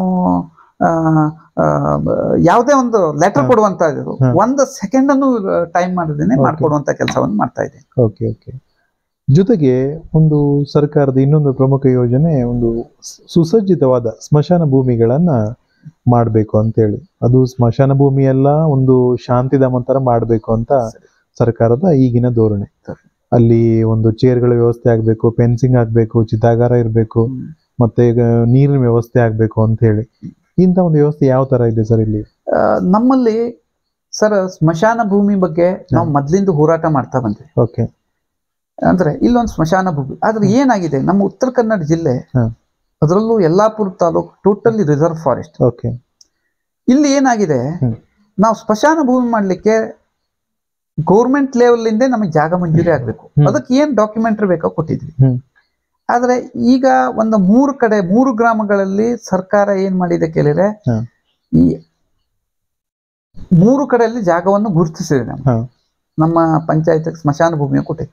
ಆದ್ರೆ ಏನಾಗಿದೆ, ನಮ್ಮ ಮಲೆನಾಡು ಪ್ರದೇಶದಲ್ಲಿ ಸರ್ಕಾರ ಅದಕ್ಕಾಗಿ ಸಪರೇಟ್ ಅನುದಾನ ಕೊಡ್ಬೇಕು. ನಮ್ಮ ಗ್ರಾಮ ಪಂಚಾಯತಿನ ಕೊಡುವಂತ ಅನುದಾನ ಏನೂ ಸಾಲುವುದಿಲ್ಲ. ಅದಕ್ಕೆ ಸಪರೇಟ್ ಅನುದಾನ ಕೊಟ್ಟು ಅದು ಕೆಲಸ ಮಾಡೋದ್ರಿಂದ ನಮ್ಗೆ ಅದನ್ನ ತಾವು ಹೇಳ್ದಂಗೆ ಅಭಿವೃದ್ಧಿ ಕೊಡ್ಲಿಕ್ಕೆ ಅನುಕೂಲ ಆಗ್ತದೆ, ಅವಶ್ಯಕತೆನೂ ಇದೆ. ನಿಜ ಸರ್. ಆದ್ರೆ ನಮ್ಗೆ ಅನುದಾನದ ಕೊರತೆ ಅದನ್ನು ಕಾಡ್ತಾ ಇದೆ. ಇಲ್ಲದ್ರೆ ನೀವ್ ಹೇಳ್ದಂಗೆ ಎಲ್ಲಾ ರೀತಿಯಾದಂತ ಸ್ಮಶಾನ ಭೂಮಿಗೆ ಏನ್ ಮೂಲಸೌಕರ್ಯ ಬೇಕೋ ಅಲ್ಲಿ ಒಂದು ಬೋರ್ವೆಲ್ ವ್ಯವಸ್ಥೆ ಕೂಡ ಆಗ್ಬೇಕು, ನೀರಿನ ವ್ಯವಸ್ಥೆಗಾಗಿ. ಅಂದ್ರೆ ವಿಶೇಷವಾಗಿ ಬೀಳ್ಗಿ ಅಂತ ಒಂದು ಅಲ್ಲಿ ಗ್ರಾಮ ಪಂಚಾಯತಿ ಕೆಲವು ಭಾಗದಲ್ಲಿ ನೋಡಿದ್ರೆ ಅಂದ್ರೆ ಅದಕ್ಕೆ ಎಲ್ಲ ಕಲರಿಂಗ್ ಫೆನ್ಸಿಂಗ್ ಹಾಕಿ ಕಲರಿಂಗ್ ಮಾಡಿ ವಿಶೇಷವಾಗಿ ಅಂದ್ರೆ ಒಂದು ಸುಸಜ್ಜಿತವಾಗಿ ಮಾಡಿದ್ದಾರೆ. ಮಾಡುವಂತ ಪ್ರಕ್ರಿಯೆ ಕೂಡ ಕೆಲವು ಕಡೆ ನಡೀತಾ ಇದೆ ಸರ್. ಸರ್ ಅದು ಏನು ಕೇಳಿದ್ರೆ ಈ ಜನಸಂಖ್ಯೆ ಏನ್ ಜಾಸ್ತಿ ಇದೆಯಲ್ಲ, ಜನಸಂಖ್ಯೆ ಮೇಲೆ ಅನುದಾನ ಕೊಡುದೇ ಇದು. ಹೌದೌದು ಹೌದು ಸರ್. ಇವತ್ತು ಯಲ್ಲಾಪುರ ತಾಲೂಕಿನಲ್ಲಿ ಕಿರ್ವತ್ತಿ ಮತ್ತು ಮಧುನೂರು 2 ಗ್ರಾಮ ಪಂಚಾಯತ್ಗಳಲ್ಲಿ ರಾಷ್ಟ್ರೀಯ ಗ್ರಾಮೀಣ ಉದ್ಯೋಗ ಒಳ್ಳೆ ಕೆಲಸ ನಡೀತು. ಯಾಕೆ ಕೇಳಿದ್ರೆ ಅಲ್ಲಿ ಜನಸಂಖ್ಯೆನೂ ಜಾಸ್ತಿ ಇದೆ, ಕೂಲಿಕಾರರು ಜಾಸ್ತಿ ಇದ್ದಾರೆ, ಕೆಲಸಕ್ಕೆ ಬರ್ತಾರೆ. ಅದ್ ನಮ್ಮಲ್ಲಿ ಜನಸಂಖ್ಯೆ ಕಡಿಮೆ. ಇಂಥ ಇದ್ರಲ್ಲಿ ನಾವು ಸ್ಮಶಾನ ಭೂಮಿ ಅರ್ಧ ಅಭಿವೃದ್ಧಿ ಮಾಡ್ಲಿಕ್ಕೆ ಒಳ್ಳೆ ಅವಕಾಶ ಇತ್ತು. ಆದ್ರೆ ಇಲ್ಲಿ ಕೂಲಿಯವರು ಸಿಗ್ತಾ ಇಲ್ಲ. ಓಕೆ, ಬಟ್ ಇದೆಲ್ಲದರ ನಡುವೆ ಸರ್ ಒಂದು NRIG ಏನು ಯೋಜನೆ ಇದೆ ಅದು ತಮಗೆ ಹೇಗೆ ಅನಿಸ್ತದೆ ಅಂತಂದ್ರೆ, ಈಗ ಎಲ್ಲೋ ಒಂದು ಕಡೆ ಅನುದಾನ ಕಡಿಮೆ ಇರ್ತದೆ, ಇದಕ್ಕೆಲ್ಲ ಹೊರತಾಗಿ ಅದು ಒಂದು ಒಳ್ಳೆ ಒಂದು ಮಹತ್ವಾಕಾಂಕ್ಷಿ ಯೋಜನೆ ಅನ್ಬೋದಾ ಸರ್? ಮಹತ್ವಾಕಾಂಕ್ಷಿ ಯೋಜನೆ ಅಲ್ಲ ಅಂತ ಹೇಳುವುದೇ ಇಲ್ಲ. ಆದ್ರೆ ನನ್ನ ವೈಯಕ್ತಿಕ ಮಟ್ಟದಲ್ಲಿ ನಾನು ಈ ಒಂದು 8 ವರ್ಷಗಳ ಪಂಚಾಯತ್ ಸದಸ್ಯ ಅನುಭವ ಪಟ್ಟು ಹೇಳಬೇಕು ಅಂತಂದ್ರೆ, ರಾಷ್ಟ್ರೀಯ ಗ್ರಾಮೀಣ ಖಾತ್ರಿ ಉದ್ಯೋಗ ಖಾತ್ರಿ ಏನ್ ಯೋಜನೆ ಉಂಟಲ್ಲ, ಇದು ಮಲೆನಾಡು ಪ್ರದೇಶಕ್ಕೆ ಸೂಟೇಬಲ್ ಅಲ್ಲ. ಅವರ ಗೈಡ್ಲೈನ್ಸ್ ನನ್ನ ವೈಯಕ್ತಿಕ ವಿಚಾರ. ಯಾಕೆ ಅಂತಂದ್ರೆ ಮಲೆನಾಡು ಪ್ರದೇಶದಲ್ಲಿ ನಾನು ಹೇಳ್ದಂಗೆ ದೂರ ಮನೆಗಳು, ಕೂಲಿಕಾರರು ಹೇಗೆ ಅವರು ಕೂಡಿ ಒಂದ್ ಕೆಲಸ ಆಗುವುದಿಲ್ಲ. ನನ್ನ ಮತ್ತೊಂದು ಅನಿಸಿಕೆ ಅಂತ ಅತಿ ಕನಿಷ್ಠವಾಗಿ ಏನು ಪಂಚಾಯತ್ ರಾಜ್ ಆಕ್ಟ್ ಮಾಡ್ಬೇಕಾದ್ರೆ ಗೌರ್ಮೆಂಟ್ ವಿಧಾನಸಭೆ ವಿಧಾನ ಪರಿಷತ್ ಇರ್ಬೋದು ಅಥವಾ ಪಾರ್ಲಿಮೆಂಟ್ ನಲ್ಲಿ ಇರ್ಬೋದು, ಏನೋ ಒಂದ್ 4 ಡಿಸ್ಟ್ರಿಕ್ಟಿಗೆ ಅದು ಗಮನಕ್ಕೆ ಹೋಗದ್ದೇನೆ ಆಗಿರ್ಬೋದು. ರಚನೆ ಮಾಡ್ಬೇಕಾದ್ರೆ ಹೋದ್ರು ಅದು ಆದ್ರೆ ಅನುದಾನ ಕೊಡ್ಬೇಕಾದ್ರೆ ಇಂಥ ಗ್ರಾಮ ಈಗ ಉದ್ಯೋಗ ಖಾತ್ರಿ ಎಲ್ಲಿ ಬಯಲ್ಸೆ ಮೇಲೆ ಉಪಯೋಗ ಆಗತ್ತೋ ಅಲ್ಲಿ ಜಾಸ್ತಿ ಇಂಪ್ಲಿಮೆಂಟ್ ಮಾಡ್ಬೇಕು. ಇಲ್ಲಿ ಸಪರೇಟ್ ಅನುದಾನವನ್ನು ಕೊಡ್ಬೇಕು.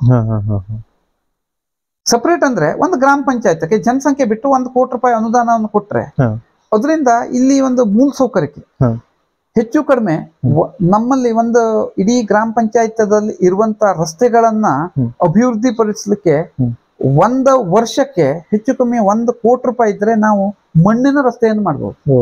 ಅಷ್ಟು ರಸ್ತೆಗಳಿಗೆ ಹೆಚ್ಚು ಕಡಿಮೆ ನನಗೆ ತಿಳಿದ ಮಟ್ಟಿಗೆ ಸುಮಾರು 200-300 ಕಿಲೋಮೀಟರ್ಗಳ ರಸ್ತೆಗಳು ಇದೆ. ಅಷ್ಟು ದೂರಗಳಿಂದ ಮನೆ ಇದೆ. ಆದ್ರೆ ನಮ್ಗೆ ಅನುದಾನಗಳ ಕೊರತೆ. ಸರ್ಕಾರ ಅದನ್ನು ವಿಚಾರ ಮಾಡ್ಬೇಕು. ಅಂದ್ರೆ ನಾವೇನೋ ಹ್ಯಾಂಡ್ಲಿಂಗ್ ಮಾಡ್ತೇವೆ ಹೇಳುವಂತದ್ದು ಒಂದು, ಆದ್ರೆ ಹಾಗಾಗಬಾರ್ದು. ಮತ್ತೆ ಎರಡನೇದಾಗಿ ಗ್ರಾಮ ಪಂಚಾಯತ್ ವ್ಯವಸ್ಥೆಯಲ್ಲಿ ಪಂಚಾಯತ್ ರಾಜ್ ವ್ಯವಸ್ಥೆಗಳ ಎಲ್ಲಾ ಅಧಿಕಾರಿಗಳು ಯಾವ ಇಲಾಖೆ ಉಂಟಲ್ಲ ಅದು ಗ್ರಾಮ ಪಂಚಾಯತ್ ಅಂಡರ್ ಬರುವಂಗ್ ಮಾಡ್ಬೇಕು. ಆಗ ಮಾತ್ರ ಗ್ರಾಮೀಣ ಏನು ಗಾಂಧೀಜಿಯವರು ಇರ್ಬೋದು, ಅಂಬೇಡ್ಕರ್ ಇರ್ಬೋದು, ಎಲ್ಲರೂ ಏನು ಗ್ರಾಮೀಣಾಭಿವೃದ್ಧಿ ಕನಸನ್ನು ಕಂಡಿದ್ರಲ್ಲ ಅದು ಸಹಕಾರಗೊಳ್ಳಿಕ್ಕೆ ಅನುಕೂಲ ಆಗ್ತದೆ ಅಂತ ನನ್ನ ಭಾವನೆ. ಕೊರೋನಾ ಅಂತ ಒಂದು ಮಹಾಮಾರಿ ರೋಗ ಬಂದಿತ್ತು. ಆ ಟೈಮಲ್ಲಿ ಊರಿನ ಪ್ರಮುಖರಾದ ತಾವು ಯಾವ ರೀತಿ ಒಂದು ಸಲಹೆ ಸೂಚನೆ ಕೊಟ್ರಿ? ಜೊತೆಗೆ ತಮ್ಮ ನಾಯಕರಿಂದ ಏನಾದ್ರೂ ಒಂದು ಸಹಕಾರದಿಂದ ಕಿಟ್ಗಳ ವಿತರಣೆ, ಸ್ಯಾನಿಟೈಸರ್, ಮಾಸ್ಕ್ಗಳ ವಿತರಣೆ, ಅದ್ರ ಜೊತೆಗೆ ತಮ್ಮ ಜೀವದ ರಕ್ಷಣೆ ಕೂಡ ಮಾಡ್ಕೋಬೇಕು. ಹೇಗಿತ್ತು ಅವಾಗಿನ ಅನುಭವ ಸರ್? ಅವತ್ತಿನ ಸಂದರ್ಭ ತಾವು ಅದನ್ನ ನೆನಪು ಮಾಡಿದ್ರೆ ಸಂತೋಷ ಆಯ್ತು ನನಗೆ. ಕೊರೋನಾ ಟೈಮ್ನಲ್ಲಿ ಬಹಳ ನಾನು ಆ ಗ್ರಾಮ ಪಂಚಾಯತ್ ಸದಸ್ಯ. ಆ ಗ್ರಾಮ ಪಂಚಾಯತ್ ಸದಸ್ಯ ಇರ್ಬೇಕಾದ್ರೆ ಆ ಕೊರೋನಾ ಅಟ್ಯಾಕ್ ಆಯ್ತು. ಅದ ನಮ್ಮ ಪುಣ್ಯ ಅಂತ ಹೇಳಿ ನಾ ಭಾವಿಸಿದ್ದೇನೆ. ನಮ್ಮ ದೇಹಳ್ಳಿಯಲ್ಲಿ ಪ್ರಾಥಮಿಕ ಆರೋಗ್ಯ ಕೇಂದ್ರ ಇದೆ. ಆ ಪ್ರಾಥಮಿಕ ಆರೋಗ್ಯ ಕೇಂದ್ರದಲ್ಲಿ MBBS ಆದಂತ ಮಂಜುನಾಥ್ ನಾಯ್ಕ್ ಅಂತ ಹೇಳಿ ಒಳ್ಳೆ ಒಂದು ಡಾಕ್ಟರ್ ಬಂದಿತ್ತು. ಬಡವರ ಬಂಧು ಅಂತ ಹೇಳಿ ಹೇಳ್ಬೇಕು. ಇವತ್ತು ಅವರು ತಾಲೂಕಾ ಮಟ್ಟದ ಡಾಕ್ಟರ್. ಅವರು ಎಷ್ಟು ಉತ್ತಮವಾದಂತ ಇದ್ರು ಕೇಳಿದ್ರೆ, ಅವ್ರು ಬಂದಾಗ ಕೊರೋನಾ ಅಟ್ಯಾಕ್ ಆಯ್ತು. ಅವ್ರು ನಮ್ಮ ಸದಸ್ಯರು ಏನ್ ಆಕ್ಟಿವೇಟರ್ ಸದಸ್ಯರಿದ್ರಲ್ಲ ಎಲ್ಲಾ ಪಂಚಾಯತ್ ಮೆಂಬರ್ ಅನ್ನು ಹಾಸ್ಪಿಟಲ್ ಕರೆದು ನಿಮ್ದೆಲ್ಲ ಸಹಕಾರ ನಮ್ಮನ್ನ ಬಡದೆಬ್ಸಿ, ನಿಮ್ದೆಲ್ಲ ಸಹಕಾರ ಬೇಕು, ನಾವೆಲ್ಲ ಕೂಡಿ ಹೋಗೋಣ ಅಂತ ಹೇಳಿ ಎಲ್ಲರೂ ಕೂಡಿ ನಾವು ಮನೆ ಭೇಟಿಯನ್ನು ಮಾಡಿದ್ವಿ. ಮಾಸ್ಕ್ ಹಾಕೋದು ನಮಗೂ ಅವೇರ್ನೆಸ್ ಮೂಡಿಸ್ತಿದ್ರು. ನಮಗ್ ಅವೇರ್ನೆಸ್ ಮೂಡಿಸ್ಲಿಕ್ಕೂ ನಾವೊಂದು ಹಳ್ಳಿಯ ಡಾಕ್ಟ್ರು ಆ ರೀತಿಯಾಗಿ ಅವ್ರು ನಮ್ಗೆ ತಂದಿದ್ರು. ಇವತ್ತು ತಾಲೂಕಾ ಮಟ್ಟದಲ್ಲಿ ಇದ್ದಾರೆ ಅವರು. ಅವರ ನನ್ನ ಜೀವನದಲ್ಲಿ ಅವರು ಒಂದು ಪ್ರಮುಖ. ಹೇಗೆ ನಿಮ್ಗೆ ಚಂದ್ರಶೇಖರ್ ನಾಯ್ಕ್ ಅಂತ ಹೇಳಿ ನಮ್ಮ ಶಿಕ್ಷಕರು ಹೆಂಗ್ ಶಾಲೆಗೋ, ಮಂಜುನಾಥ್ ಡಾಕ್ಟರ್ ಹೇಳಿ ಆರೋಗ್ಯ ಇಲಾಖೆಯಲ್ಲಿ ಒಂದು ಒಳ್ಳೆ ಡಾಕ್ಟರ್ ಅವರು. ನಮ್ಮ ಗ್ರಾಮೀಣ ಜನರ ಒಂದು ದೀನ ಬಡವರ ಬಂಧು. ಅದು ಇವತ್ತಿಗೂ ಹೇಳ್ತೇನೆ, ಎಷ್ಟೊತ್ತಿಗೆ ಹೋಗ್ಲಿ, ಎಷ್ಟೊತ್ತಿಗೆ ಫೋನ್ ಮಾಡ್ಲಿ, ಅವರ ಒಂದು ಸೇವೆ ಉಂಟಲ್ಲ ಇವತ್ತಿಗೂ ನೆನಿತೀರಿ, ಈಗಲೂ ಮಾಡ್ತಾರೆ ನಮ್ಮ ಜನ. ಅವತ್ತವರು ಏನು ದೇಹಳ್ಳಿ ಗ್ರಾಮ ಪಂಚಾಯತ್ ಬಿಟ್ಟು ಬೇರೆ ಪಂಚಾಯತ್ ನಮ್ಮನ್ನು ತಗೊಂಡು ಹೋಗೋದು, ಬೈಕಿನ ಮೇಲೆ ಹೋಗೋದು, ಹೋಗ್ಲಿಕ್ಕೆ ಆಗುದಿಲ್ಲ ಅಷ್ಟು ದೂರಗಳಲ್ಲಿ, ಕಾಲ್ ನಡಿಗೆಯಲ್ಲಿ ಹೋಗುವಂತದ್ದು ಇರ್ಬೋದು, ಅವ್ರಿಗೆ ಅವೇರ್ನೆಸ್ ಮೂಡುವಂತದ್ದು ಇರ್ಬೋದು. ಅಲ್ಲೂ ಔಷಧ ಕಿಟ್ಟು ಅವರಿಗೆ ಹೀಗೆ ನೀವು ಮನೆಯಿಂದ ಹೊರಗೆ ಹೋಗ್ಬೇಡ್ರಿ, ನೀವು ಹತ್ತತ್ರ ಕೂರ್ಬಾರ್ದು, ನಿಮ್ಮಲ್ಲೇ ಏನೋ ಒಂದು ಮನರಂಜನೆ ಕಾರ್ಯಕ್ರಮ ಮಾಡ್ರಿ, ದೂರ ಕುಂತು ಮಾಡ್ರಿ, ಮನೆಯಿಂದ ಹೊರಗೆ ಹೋಗ್ಬೇಡ್ರಿ, ನೆಂಟ್ರಿ ಮನೆಗೆ ಹೋಗ್ಬಾರ್ದು. ಈ ಒಂದು ಸಜೆಷನ್ ಅನ್ನು ಕೊಡುವಂತದ್ದು ಇರ್ಬೋದು. ಪ್ರತಿ ಮನೆ ಊಟ ತಿಂಡಿ ಸಂಬಂಧ ಇಲ್ಲ, ಯಾರ ಮನೆಗೆ ಹೋದ್ರು ಊಟ ಮಾಡುವಂತ ನೀರು ಮುಟ್ಟುವಂಗಿಲ್ಲ. ಆ ಒಂದು ಪರಿಸ್ಥಿತಿ ಆಗಿತ್ತು ಹೊಸದಾಗಿ ಬಂದಾಗ. ಆ ಒಂದು ಕೆಲಸದಲ್ಲಿ ಇಡೀ ಕ್ಲಿಷ್ಟ ಸಮಸ್ಯೆ ಇದ್ರು ನಿಭಾಯಿಸಿದ್ರಿ ಸರ್. ಹೌದು ಸರ್, ಅದು ಒಳ್ಳೆ ಒಂದು ಅನುಭವದ, ನಮ್ಮ ಒಂದು ವಯಸ್ಸಿನಲ್ಲಿ ಅನುಭವಕ್ಕೆ ಬರುವಂತ ಒಂದು ಇದು ಆಗಿತ್ತು. ಇದಕ್ಕೆ ಪೂರಕವಾಗಿಯೇ ಪ್ರಾಥಮಿಕ ಒಂದು ಹೆಲ್ತ್ ಸೆಂಟರ್ ಇರಬೇಕು, ಜೊತೆಗೆ ಒಂದು ಪಶು ವೈದ್ಯಕೀಯ ಒಂದು ಆಸ್ಪತ್ರೆಗಳು ಕೂಡ ಇರಬೇಕು. ಯಾಕಂದ್ರೆ ಹೈನುಗಾರಿಕೆನೂ ಕೂಡ ಜಾಸ್ತಿ ಪ್ರಮಾಣದಲ್ಲಿ ನಡೀತಿರ್ತದೆ. ಇವು ಎರಡೂ ಸಂಸ್ಥೆಗಳು ತಮ್ಮ ಗ್ರಾಮ ಪಂಚಾಯತಿಯಲ್ಲಿ ಹೇಗೆ ಕಾರ್ಯನಿರ್ವಹಿಸ್ತೇವೆ ಸರ್? ಸರ್, ಪ್ರಾಥಮಿಕ ಆರೋಗ್ಯ ಕೇಂದ್ರ ಏನುಂಟಲ್ಲ, ಇದು 3 ಗ್ರಾಮ ಪಂಚಾಯತ್ಗೆ ಹೆಡ್ ಹಾಸ್ಪಿಟಲ್. ದೇಹಳ್ಳಿ ಒಂದು ಕಣ್ಣಿಗೇರಿ, ಒಂದು ಆನಗೋಡು, ಒಂದು ದೇಹಳ್ಳಿ ಅಂತ. ಒಳ್ಳೆ ಈಗಿರುವಂತ ಡಾಕ್ಟರ್ MBBS ಡಾಕ್ಟರ್ ಒಳ್ಳೆ ಡಾಕ್ಟರ್ ಇದ್ದಾರೆ. ಡಾಕ್ಟರ್ ಗಿರೀಶ್ ಅಂತ ಹೇಳಿ ಸ್ಟಾಪ್ ಒಳ್ಳೇದಾಗಿದ್ದಾರೆ. ಔಷಧಗಳು ಎಲ್ಲ ಏನ ಅವಶ್ಯಕತೆ ಉಂಟು ಹಾಸ್ಪಿಟ್ಲಿಗೆ ಎಲ್ಲ ಸಪ್ಲೈ ಆಗ್ತಾ ಇದೆ. ಒಳ್ಳೆ ರೀತಿಯಿಂದ ಹಾಸ್ಪಿಟಲ್ ನಡೀತಾ ಇದೆ. ಜೊತೆಗೆ ಸ್ವಚ್ಛತೆ. ಆದ್ರೆ ಏನ್ ಪಶು ವೈದ್ಯಕೀಯ ಇಲಾಖೆಯಲ್ಲೂ ಒಳ್ಳೆ ಡಾಕ್ಟರ್ ಇದ್ದಾರೆ. ಔಷಧ ಸಪ್ಲೈಯು ಸ್ವಲ್ಪ ಕಡಿಮೆ ಮಟ್ಟದಲ್ಲಿ ಆಗ್ತಾ ಇದೆ, ಈಗೆಲ್ಲ ಆಗ್ತಾ ಇದೆ. ಆದ್ರೆ ತಾಲೂಕಾ ಮಟ್ಟದಲ್ಲಿ ಇರೋದಾಗ ಈಗ ನಾವೇನೋ ಒತ್ತಡ ಹಾಕಿ ಎಲ್ಲ ದೇಹಳ್ಳಿ ಪಶು ವೈದ್ಯಕೀಯ ಹಾಸ್ಪಿಟಲ್ ಡಾಕ್ಟರ್ ಅಂತ ಅಂದ್ಕೊಂಡಿದೆ. ಆದ್ರೆ ಅವರೇ ಖಾಯಂ ಇರುವಂಗಾದ್ರೆ ಒಳ್ಳೇದು, ಒಳ್ಳೆ ರೀತಿಯ ಕೆಲಸ ಮಾಡ್ತಾರೆ. ಜೊತೆಗೆ ಸ್ವಚ್ಛತೆ ಒಂದು ನೈರ್ಮಲ್ಯ ಬಗ್ಗೆ ಮಾತಾಡೋದಾದ್ರೆ ಒಂದು SLRM ಘಟಕನು ಕೂಡ ಮಾಡಬೇಕು, ಗಾಡಿ ಮನೆಗೆ ಹೋಗ್ಬೇಕು, ಬಕೆಟ್ಗಳ ವಿತರಣೆ ಆಗ್ಬೇಕು. ಮತ್ತೆ ತಾವು ಅಂದ್ರೆ ಮೊದ್ಲಿಂದಲೂ ಒಂದು ಒಳ್ಳೆ ವಿಚಾರ ಮಾಡ್ಕೊಂಡು ಬಂದಿದ್ದೀರಿ. ಈ ಟೈಮಲ್ಲಿ ನಾನು ಒಂದು ಚರ್ಚೆ ಮಾಡುವಾಗ ನೆನಪು ಮಾಡ್ಕೊಳ್ಳಿಕ್ಕೆ ಇಷ್ಟಪಡ್ತೇನೆ, ಶ್ರಮದಾನ ವಹಿಸಿ ನಾವಿವತ್ತು ಯಲ್ಲಾಪುರದಿಂದ ಇಲ್ಲಿವರೆಗೆ ಬಂದ್ರೆ ವಿಶೇಷವಾಗಿ ಗಿಡಗಳನ್ನು ಸಹಿತ ನೆಟ್ಟಿದ್ದೀರಿ ಸರ್. ಹೇಳಿ ಸರ್, ಸ್ವಚ್ಛತೆ ಬಗ್ಗೆ ಇಷ್ಟೊಂದು ಕಾಳಜಿ ವಹಿಸಿ ಕೆಲಸ ಮಾಡ್ತೀರಿ, ಅದೆಲ್ಲ ಹೇಗೆ ತಮ್ಗೊಂದು ಇನ್ಸ್ಪಿರೇಷನ್? ಸರ್, ನಮ್ಮ ತಂದೆಯವರು ರಾಮಚಂದ್ರ ಮುದ್ದೇಪಾಲ್ ಅಂತ ಹೇಳಿ, ಅವರು ಪರಿಸರ ಪ್ರಿಯರು. ಬಹಳ ಪರಿಸರದ ಬಗ್ಗೆ ಗಿಡ ನೆಡುವುದು ಇದ್ರ ಬಹಳ ಪ್ರಿಯರು. ಅವರದ್ದೊಂದು ರಕ್ತ ಗುಣ ನನಗೆ ಸ್ವಲ್ಪ ಮಟ್ಟಿಗೆ ಬಂದಿದೆ, ನಾ ಭಾವಿಸಿದ್ದೇನೆ. ನನಗೂ ಹಣ್ಣಿನ ಗಿಡಗಳನ್ನೆಲ್ಲ ನೆಡುವಂಥದ್ದು ಬಹಳ ಪ್ರೀತಿ. ನಾನು ಗ್ರಾಮ ಸಭೆ ಆದಾಗ, ನಮ್ಮ ಪಂಚಾಯತ್ ವ್ಯಾಪ್ತಿಯಲ್ಲಿ ಗ್ರಾಮ ಸಭೆ ಆದಾಗ, ನಾನು ಅರಣ್ಯ ಇಲಾಖೆಯವರು ಅವರ ವಿಷಯ ಬಂದಾಗ ಅವರಿಗೆ ನಾನು ಒಂದು ಸಜೆಷನ್ ಅನ್ನ ಹೇಳಿದ್ದು. ಗ್ರಾಮ ಸಭೆಗಳಲ್ಲಿ ಬಹುತೇಕ ಉತ್ತರ ಕನ್ನಡ ಜಿಲ್ಲೆಯಲ್ಲೇ ಒಂದು ವಿಷಯ ಬರುತ್ತೆ. ಏನು ಕೇಳಿದ್ರೆ, ಏನು ಕಾಡು ಪ್ರಾಣಿಗಳು, ಮಂಗ ಇರಬಹುದು ಅಥವಾ ನಿಮ್ಮ ಹಂದಿ ಇರಬಹುದು, ಎಲ್ಲ ಹಳ್ಳಿಗಳ ಮೇಲೆ ಅಟ್ಯಾಕ್ ಮಾಡ್ತವೆ ಬರುತ್ತೆ ಅಂತ ಹೇಳಿ, ಅದಕ್ಕೆ ನಂದೇ ಒಂದು ಸಜೆಷನ್ ಅನ್ನ ನಾ ಹೇಳಿದ್ದೆ. ಯಾಕೆಂದ್ರೆ ಇದು ನಮ್ಮ ತಂದೆಯವರು ನಾವು ಚರ್ಚೆ ಮಾಡ್ಬೇಕಾದ್ರೆ ನಮ್ಮ ಸಜೆಷನ್ ನಾ ಅವ್ರಿಗೆ ಹೇಳಿದ್ದೆ, ನೀವು ವರ್ಷವಿಡೀ ಗಿಡಗಳನ್ನು ನೆಡ್ತೀರಿ. ಆದ್ರೆ ನನ್ನೊಂದು ಸಜೆಷನ್ ಏನು ಕೇಳಿದ್ರೆ, ನೀವು ಗಿಡಗಳನ್ನ ನೆಡ್ತೀರಲ್ಲ, ಈ ಪ್ರತಿ ಊರಿನಲ್ಲಿ ಅಥವಾ ಪ್ರತಿ ಮಜರೆಯಲ್ಲಿ ಎಲ್ಲ ಖಾಲಿ ಏನು ಫಾರೆಸ್ಟ್ ಲ್ಯಾಂಡ್ ಉಂಟು ಅಲ್ಲಿ ಹಣ್ಣಿನ ಗಿಡಗಳನ್ನು ನೆಡಿ. ಯಾಕಾಗ್ಬಾರ್ದು? ಆ ಹಣ್ಣುಗಳು ಪ್ರಾಣಿಗಳಿಗೆ ಒಂದು ಆಹಾರ ಆಗ್ತದೆ. ಆಗೇನಾಗ್ತದೆ, ಹಣ್ಣು ಆ ಪ್ರಾಣಿಗಳು, ಮಂಗ ಇರಬಹುದು, ಬೇರೆ ಯಾವುದೇ ಪ್ರಾಣಿಗಳು ಹಳ್ಳಿ ಮೇಲೆ ಅಟ್ಯಾಕ್ ಮಾಡೋದನ್ನು ಬಂದ್ ಮಾಡ್ತಾರೆ, ಕಡಿಮೆ ಮಾಡ್ತಾರೆ. ಆ ಒಂದು ಸೀಸನ್ ಇದೆ. ನನ್ನೊಂದು ಭಾವನೆ ಇದನ್ನ ನಾನು ಅವ್ರಿಗೆ ಸಜೆಷನ್, ನಿಮ್ ಮೇಲಾಧಿಕಾರಿಗಳಿಗೂ ಗಮನಕ್ಕೆ ತರ್ರಿ ಅಂತ ಹೇಳಿದ್ದೇನೆ. ಅದನ್ನ ತಾವು ಒಳ್ಳೆ ಸಜೆಷನ್ ಅಂತ ಹೇಳಿ ಅವರು ಹೇಳಿದ್ದಾರೆ. ಒಂದು. ಎರಡನೇದಾಗಿ, ನಮ್ಗೆ ನಾನ್ ನಿಮ್ ಮೊದ್ಲೇ ಹೇಳ್ದಂಗೆ ನಾವು ಇದ್ದಾಗ ಮಾಡಿದಂತ ಕೆಲಸ ಏನುಂಟಲ್ಲ, ನಾನು ಇವತ್ತು ರೋಡ್ ಸೈಡ್ ಒಂದಷ್ಟು ಹಲಸಿನ ಗಿಡಗಳನ್ನು ನೆಟ್ಟಿದ್ದೆ. ಆ ಹಲಸಿನ ಗಿಡಗಳನ್ನ ನೆಡ್ಲಿಕ್ಕೆ ಕಾರಣ ಇದೆ. ಹಲಸಿಗೆ ಒಂದು ವಿಶೇಷತೆ ಇದೆ. ಎಲ್ಲ ಗಿಡಗಳು ಒಂದು ಟೈಮ್ ನಲ್ಲಿ, ಗಿಡಗಳು ಚಿಗುರು ಟೈಮ್ ನಲ್ಲಿ ಟೋಟಲ್ ಅವರ ಎಲೆಗಳು ಉದುರುತ್ತವೆ. ಆದ್ರೆ ಹಲಸಿನ ಗಿಡದ ಒಂದು ವಿಶೇಷತೆ ಇದೆ, 365 ದಿನ ಹಸಿರು ಇರುತ್ತೆ. ಹಸಿರಿರುವಂತ ಗಿಡ ಮತ್ತೆ ಹಣ್ಣನ್ನು ನೀಡುವಂತ ಗಿಡ. ಅದರಿಂದ ಪ್ರಾಣಿಗಳು ಅನುಕೂಲ, ಮತ್ತೆ ವಿಶೇಷವಾಗಿ ಅದು ಆಕ್ಸಿಜನ್ ನೀಡುವಂತ ಗಿಡ. ಆ ಒಂದು ದೃಷ್ಟಿಯಲ್ಲಿ ನಾ ಹಲಸಿನ ಗಿಡ ನೆಟ್ಟಿದೆ. ಅದ್ರಲ್ಲಿ ಒಂದು 25-30 ಗಿಡಗಳು ಇವತ್ತು ರೋಡ್ ಸೈಡ್ ಹೋದ್ರೆ ತಮ್ಗೆ ಕಾಣ್ತದೆ. ಸ್ವಲ್ಪ ಮಟ್ಟಿಗೆ ದೊಡ್ಡ ಆಗಿದೆ ಗಿಡದ ಮೆಡ್ಡೆ, ನಮ್ಮ ದಟ್ಟ ಕಾಡಿನಲ್ಲೂ ಅದು ಗೊತ್ತಾಗುವಂತದ್ದು ಆಗಿದೆ.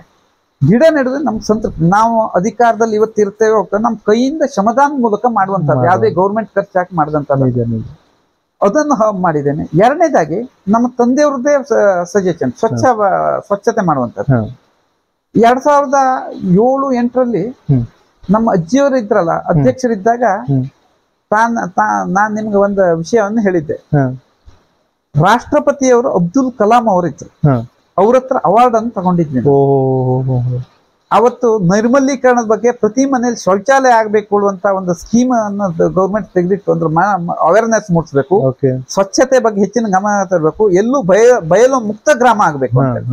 ಅವತ್ತು ನಾವೆಲ್ಲ ಹೋರಾಟ ಮಾಡಿ ಎಲ್ಲ ಮಾಡಿ ನಮ್ಮ ಪಂಚಾಯತವನ್ನ ಬಯಲು ಮಲ ಮುಕ್ತ ಶೌಚಾಲಯವನ್ನು ಮಾಡಿಸಿ ರಾಷ್ಟ್ರಪತಿ ಅವಾರ್ಡಿಗೆ ಆಯ್ಕೆ ಆಯ್ತು.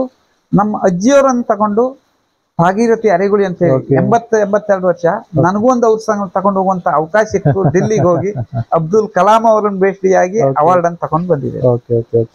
ತುಂಬಾ ಸಂತೋಷ ಸರ್. ಸುಮಾರು 25 ವರ್ಷದ ಒಂದು ಸಾಮಾಜಿಕ ಸೇವೆ, ಒಂದು ರಾಜಕಾರಣ, ಪ್ರತಿಯೊಂದು ಹಂತದಲ್ಲೂ ಕೂಡ ಗ್ರಾಮದ ಬಗ್ಗೆ ಕಾಳಜಿ. ತಾವು ಒಂದು ದೆಹಲಿ ಒಂದು ವಿವಿಧ ದೇಶ ಪ್ರಾಥಮಿಕ ಕೃಷಿ ಪತ್ತಿನ ಸಹಕಾರಿ ಸಂಘ, ಅದರ ಒಂದು ಫೌಂಡರ್ ಪ್ರೆಸಿಡೆಂಟ್ ಕೂಡ. ಸೊಸೈಟಿಯನ್ನು ಹೇಗೆ ಹುಟ್ಟು ಹಾಕಿದ್ರಿ, ಅದರಿಂದ ಏನು ಒಂದು ಅನುಕೂಲಕರ ಒಂದು ಕೆಲಸ ಕಾರ್ಯ ನಡೀತಾ ಇದೆ ಸರ್ ರೈತರಿಗೆ? ಸರ್, ನಮ್ಮ ದೆಹಲಿ ಗ್ರಾಮ ಪಂಚಾಯತ್ನಲ್ಲಿ ಯಾವುದೇ ಒಂದು ಹಣಕಾಸು ಸಂಸ್ಥೆ ಇರಲಿಲ್ಲ. ನಾವು ನಮ್ಮ ಏಜ್ನ ಹುಡುಗರು ಒಂದಿನ ಕುಂತು ಮಾತಾಡ್ಬೇಕಾದ್ರೆ ನಮಗ್ ವಿಚಾರ ಬಂತು. ಏನು ಕೇಳಿದ್ರೆ, ಇಲ್ಲಿ ಬಡವರು ಇದ್ದಾರೆ, ಎಲ್ಲಾ ಮಟ್ಟದ ಜನ ಇದ್ದಾರೆ, ಆದ್ರೆ ಎಲ್ಲಾ ಗ್ರಾಮ ಪಂಚಾಯತಿಗಳಲ್ಲಿ ಬಹುತೇಕ ಸೊಸೈಟಿಗಳಿದೆ. ನಮ್ಮಲ್ಲಿ ಸೊಸೈಟಿನೇ ಇಲ್ಲ, ರೈತರಿಗೂ ಅನುಕೂಲ ಆಗುತ್ತೆ. ನಾವ್ ಯಾಕೆ ಸೊಸೈಟಿಯನ್ನು ಹುಟ್ಟಾಕಬಾರ್ದು ಅಂತ ಚರ್ಚೆ ಮಾಡಿ, ಇದು ಒಳ್ಳೆ ಸಜೆಷನ್ ಅಂತ ಹೇಳಿದ್ರು ಎಲ್ಲವರು. ನಾವೇ ನಮ್ಮ ಸ್ನೇಹಿತರೆಲ್ಲ ಕೂಡಿ ಅದಕ್ಕೆ ಅದರದ್ದೇ ಒಂದು ಮಾನದಂಡ ಇದೆ, ಗೈಡ್ಲೈನ್ಸ್ ಇದೆ.